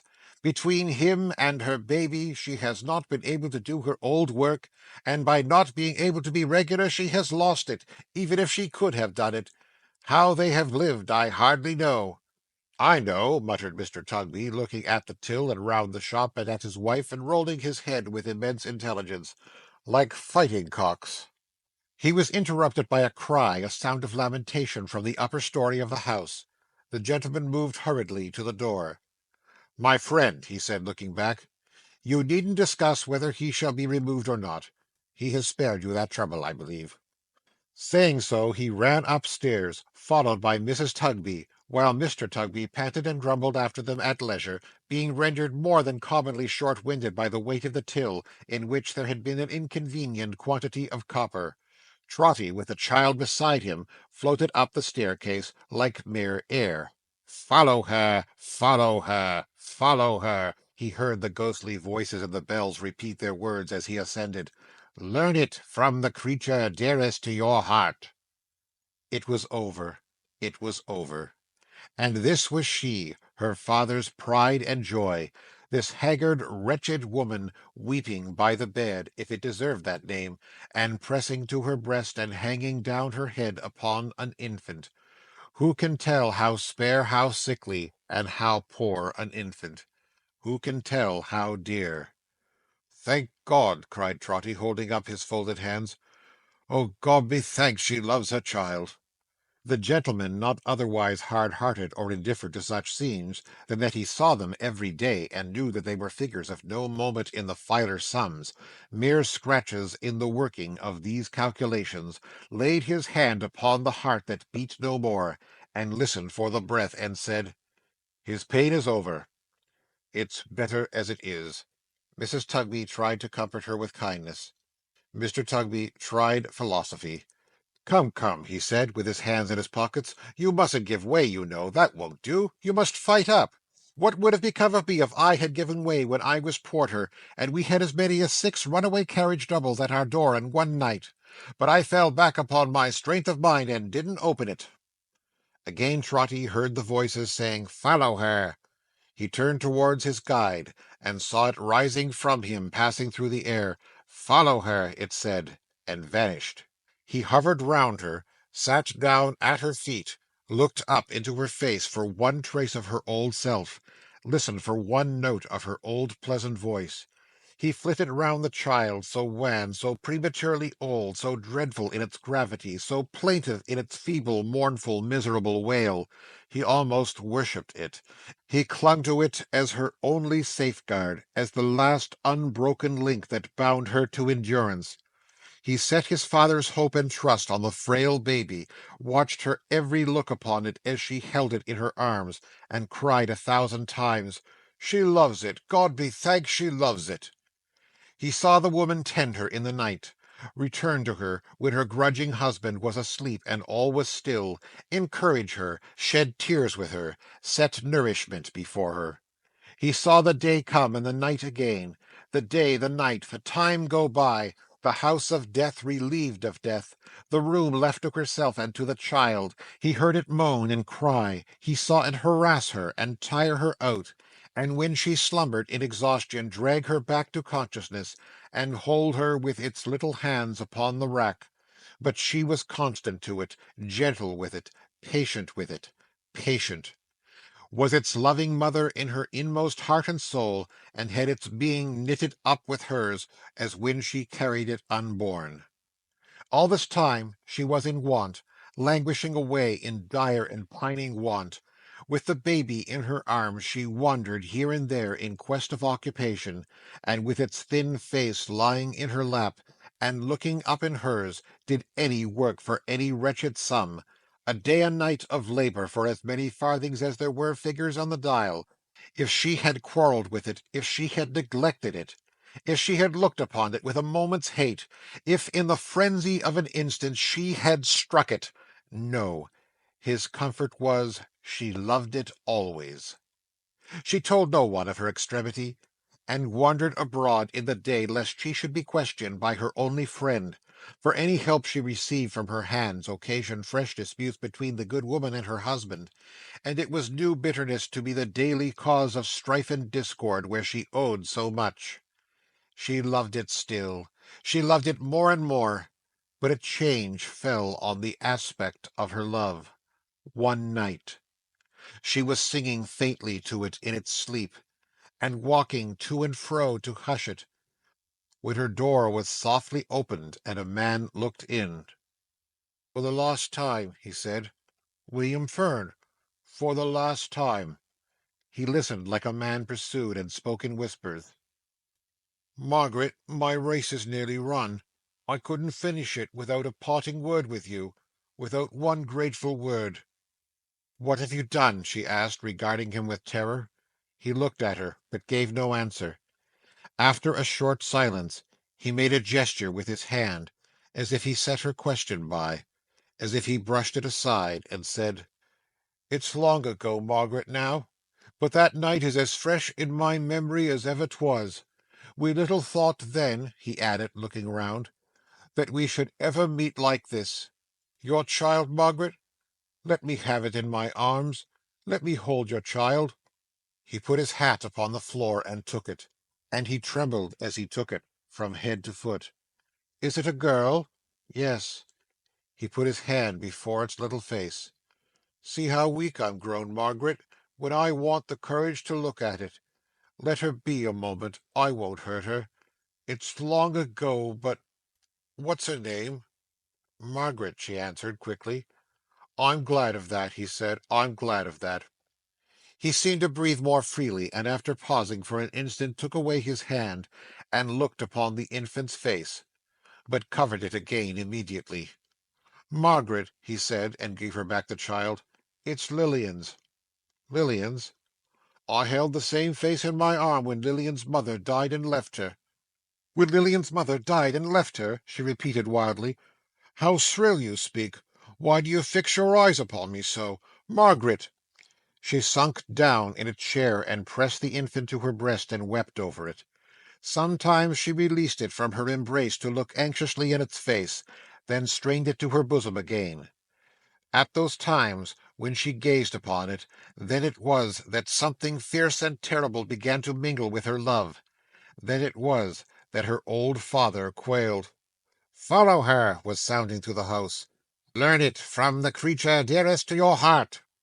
"Margaret," said Fern, bending over her and kissing her upon the brow, "I thank you for the last time. Good night. Good bye. Put your hand in mine, and tell me you'll forget me from this hour, and try to think the end of me was here." "What have you done?" she asked again. "There'll be a fire to-night," he said, removing from her. "There'll be fires this winter time to light the dark nights, east, west, north, and south. When you see the distant sky red, they'll be blazing. When you see the distant sky red, think of me no more; or if you do, remember what a hell was lighted up inside me, and think you see its flames reflected in the clouds. Good night. Good bye." She called to him, but he was gone. She sat down stupefied until her infant roused her to a sense of hunger, cold, and darkness. She paced the room with it the livelong night, hushing it and soothing it. She said at intervals, "Like Lilian, when her mother died and left her." Why was her step so quick, her eyes so wild, her love so fierce and terrible, whenever she repeated those words?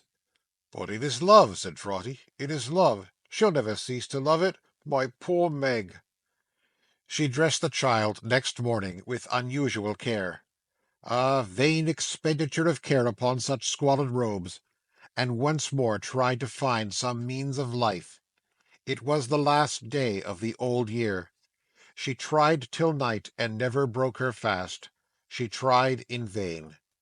She mingled with an abject crowd who tarried in the snow until it pleased some officer appointed to dispense the public charity, the lawful charity, not that once preached upon a mount, to call them in and question them, to say to this one, "Go to such a place," to that one, "Come next week," to make a football of another wretch, and pass him here and there from hand to hand, from house to house, until he wearied and laid down to die, or started up and robbed, or so became a higher sort of criminal whose claims allowed of no delay. Here, too, she failed. She loved her child, and wished to have it lying on her breast, and that was quite enough. It was night, a bleak, dark, cutting night, when, pressing the child close to her for warmth, she arrived outside the house she called her home. She was so faint and giddy that she saw no one standing in the doorway until she was close upon it and about to enter. Then she recognized the master of the house, who had so disposed himself with his person, it was not difficult, as to fill up the whole entry. "Oh," he said softly, "you have come back." She looked at the child and shook her head. "Don't you think you have lived here long enough without paying any rent? Don't you think that without any money you've been a pretty constant customer at this shop now?" said Mr. Tugby. She repeated the same mute appeal. "Suppose you try and deal somewhere else," he said. "And suppose you provide yourself with another lodging. Come, don't you think you could manage it?" She said in a low voice that it was very late. "To-morrow." "Now I see what you want," said Tugby, "and what you mean. You know there are two parties in this house about you, and you delight in setting 'em by the ears. I don't want any quarrels. I'm speaking softly, to avoid a quarrel. But if you don't go away, I'll speak out loud, and you shall cause words high enough to please you. But you shan't come in. That I am determined." She put her hair back with her hand, and looked in a sudden manner at the sky and the dark, lowering distance. "This is the last night of an old year, and I won't carry ill blood and quarrellings and disturbances into a new one to please you nor anybody else," said Tugby, who was quite a retail friend and father. "I wonder you ain't ashamed of yourself to carry such practices into a new year. If you haven't any business in the world but to always be giving way and always making disturbances between man and wife, you'd be better out of it. Go along with you." "Follow her to desperation." Again the old man heard the voices. Looking up, he saw the figures hovering in the air, and pointing where she went down the dark street. "She loves it," he exclaimed, in agonizing entreaty for her. "Chimes, she loves it still. Follow her." The shadow swept upon the track she had taken, like a cloud. He joined in the pursuit. He kept close to her. He looked into her face. He saw the same fierce and terrible expression mingling with her love, and kindling in her eyes. He heard her say, "Like Lilian," to be changed like Lilian, and her speed redoubled. Oh, for something to awaken her! For any sight or sound or scent to call up tender recollections in a brain on fire! For any gentle image of the past to rise before her! "I was her father! I was her father!" cried the old man, stretching out his hands to the dark shadows flying on above. "Have mercy on her and on me! Where does she go? Turn her back! I was her father!"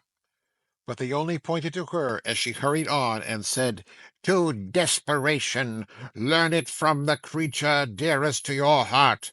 100 voices echoed it.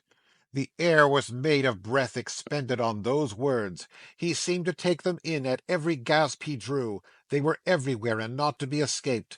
And still she hurried on, the same light in her eyes, the same words in her mouth. "Like Lilian, to be changed like Lilian." All at once she stopped. "Now turn her back!" exclaimed the old man, tearing his white hair. "My child, Meg, turn her back! Great Father, turn her back!" In her own scanty shawl she wrapped the baby warm. With her fevered hand she smoothed its limbs, composed its face, arranged its mean attire. In her wasted arms she folded it, as though she never would resign it more, and with her dry lips kissed it in a final pang and last long agony of love. Putting its tiny hand up to her neck, and holding it there, within her dress, next to her distracted heart, she set its sleeping face against her, closely, steadily against her, and sped onward to the river. To the rolling river, swift and dim, where winter night sat brooding like the last dark thoughts of many who had sought a refuge there before her, where scattered lights upon the banks gleamed sullen, red, and dull, as torches that were burning there to show the way to death, where no abode of living people cast its shadow on the deep, impenetrable, melancholy shade. To the river, to that portal of eternity, her desperate footsteps tended with the swiftness of its rapid waters running to the sea. He tried to touch her as she passed him, going down to its dark level, but the wild, distempered form, the fierce and terrible love, the desperation that had left all human check on hold behind, swept by him like the wind. He followed her. She paused a moment on the brink before the dreadful plunge. He fell down on his knees, and in a shriek addressed the figures in the bells now hovering above them. "I have learnt it," cried the old man, "from the creature dearest to my heart. Oh, save her! Save her!" He could wind his fingers in her dress, could hold it. As the words escaped his lips, he felt his sense of touch return, and knew that he detained her. The figures looked down steadfastly upon him. "I have learnt it," cried the old man. "Oh, have mercy on me in this hour, if in my love for her so young and good I slandered nature in the breasts of mothers rendered desperate. Pity my presumption, wickedness, and ignorance, and save her." He felt his hold relaxing. They were silent still. "Have mercy on her!" he exclaimed, "as one in whom this dreadful crime had sprung from love perverted, from the strongest, deepest love we fallen creatures know. Think what her misery must have been when such seed bears such fruit. Heaven meant her to be good. There is no living mother on the earth who might not come to this if such a life had gone before. Oh, have mercy on my child, who even at this pass means mercy to her own, and dies herself, and perils her immortal soul to save it." She was in his arms. He held her now. His strength was like a giant's. "I see the spirit of the Chimes among you," cried the old man, singling out the child and speaking in some inspiration which their looks conveyed to him. "I know that our inheritance is held in store for us by time. I know there is a sea of time to rise one day, before which all who wrong us or oppress us will be swept away like leaves. I see it on the flow. I know that we must trust and hope, and neither doubt ourselves nor doubt the good in one another. I have learnt it from the creature dearest to my heart. I clasp her in my arms again. O spirits merciful and good, I take your lesson to my breast along with her. O spirits merciful and good, I am grateful." He might have said more, but the bells, the old familiar bells, his own dear, constant, steady friends, the chimes, began to ring the joy peals for a new year, so lustily, so merrily, so happily, so gaily, that he leapt upon his feet, and broke the spell that bound him. "And whatever you do, father," said Meg, "don't eat tripe again without asking some doctor whether it's likely to agree with you. For how you have been going on! Good gracious!" She was working with her needle at the little table by the fire, dressing her simple gown with ribbons for her wedding, so quietly happy, so blooming and youthful, so full of beautiful promise, that he uttered a great cry as if it were an angel in his house, then flew to clasp her in his arms. But he caught his feet in the newspaper which had fallen on the hearth, and somebody came rushing in between them. "No," cried the voice of this same somebody, a generous and jolly voice it was. "Not even you, not even you. The first kiss of Meg in the new year is mine, mine. I have been waiting outside the house this hour to hear the bells and claim it. Meg, my precious prize, a happy year, a life of happy years, my darling wife." And Richard smothered her with kisses. You never in all your life saw anything like Trotty after this. I don't care where you have lived or what you have seen, you never in all your life saw anything at all approaching him. He sat down in his chair and beat his knees and cried. He sat down in his chair and beat his knees and laughed. He sat down in his chair and beat his knees and laughed and cried together. He got out of his chair and hugged Meg. He got out of his chair and hugged Richard. He got out of his chair and hugged them both at once. He kept running up to Meg and squeezing her fresh face between his hands and kissing it, going from her backwards not to lose sight of it, and running up again like a figure in a magic lantern, and whatever he did, he was constantly sitting himself down in his chair, and never stopping in it for one single moment, being, that's the truth, beside himself with joy. "And to-morrow's your wedding day, my pet," cried Trotty, "your real happy wedding day." "To-day," cried Richard, shaking hands with him. "To-day. The chimes are ringing in the new year. Hear them!" They were ringing. Bless their sturdy hearts, they were ringing. Great bells as they were, melodious, deep-mouthed, noble bells, cast in no common metal, made by no common founder. When had they ever chimed like that before? "But to-day, my pet," said Trotty, "you and Richard had some words to-day." "Because he's such a bad fellow, father," said Meg. "Aren't you, Richard? Such a headstrong, violent man. He'd have made no more of speaking his mind to that great alderman and putting him down, I don't know where, than he would of—" "Kissing Meg," suggested Richard. "Doing it, too." "No, not a bit more," said Meg. "But I wouldn't let him, father. Where would have been the use?" "Richard, my boy," cried Trotty, "you was turned up trumps originally, and trumps you must be till you die. But you were crying by the fire to-night, my pet, when I came home. Why did you cry by the fire?"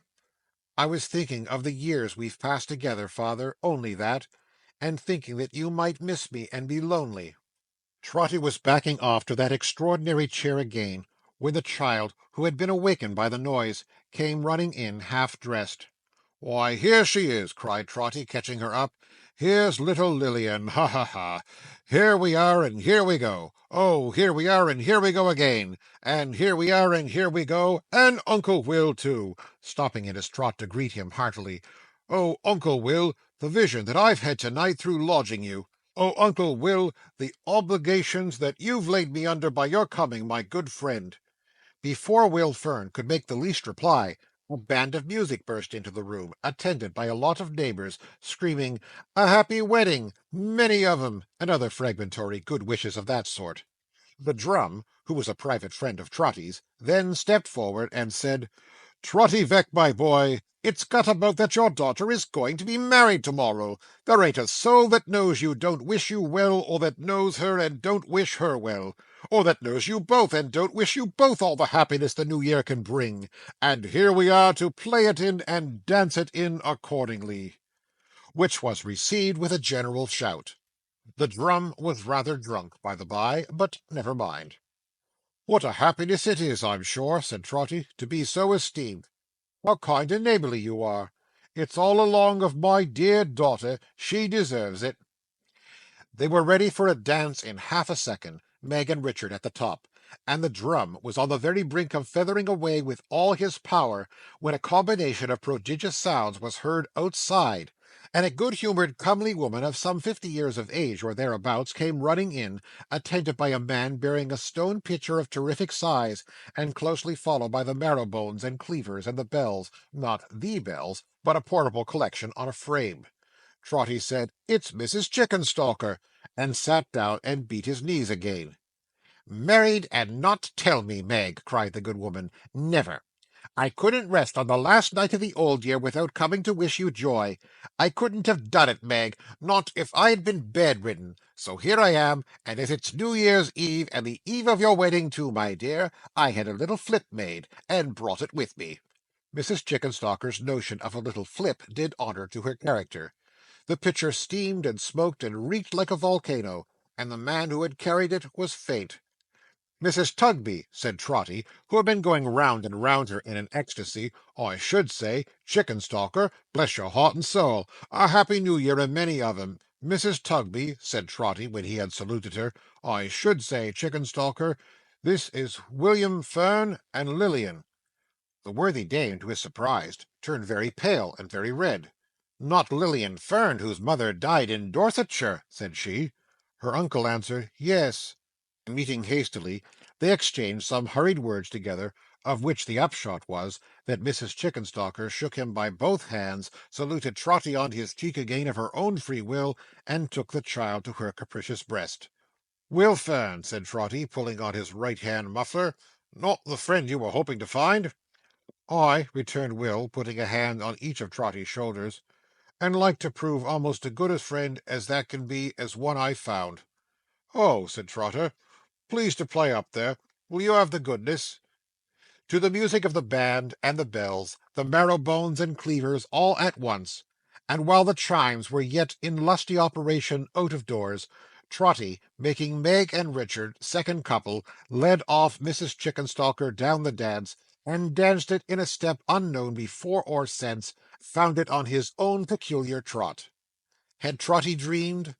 Or are his joys and sorrows, and the actors in them, but a dream? Himself a dream? The teller of this tale a dreamer waking but now?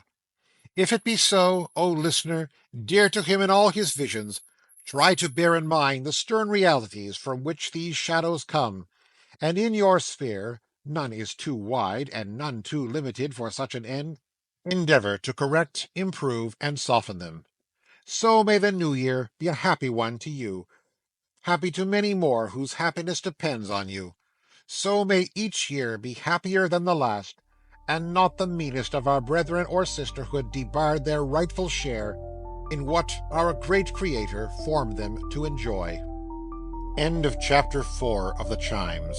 Thank you for joining us on Rising Together. We hope you've enjoyed The Chimes by Charles Dickens. Know anyone who loved this story? Share it. Until next time, stay curious.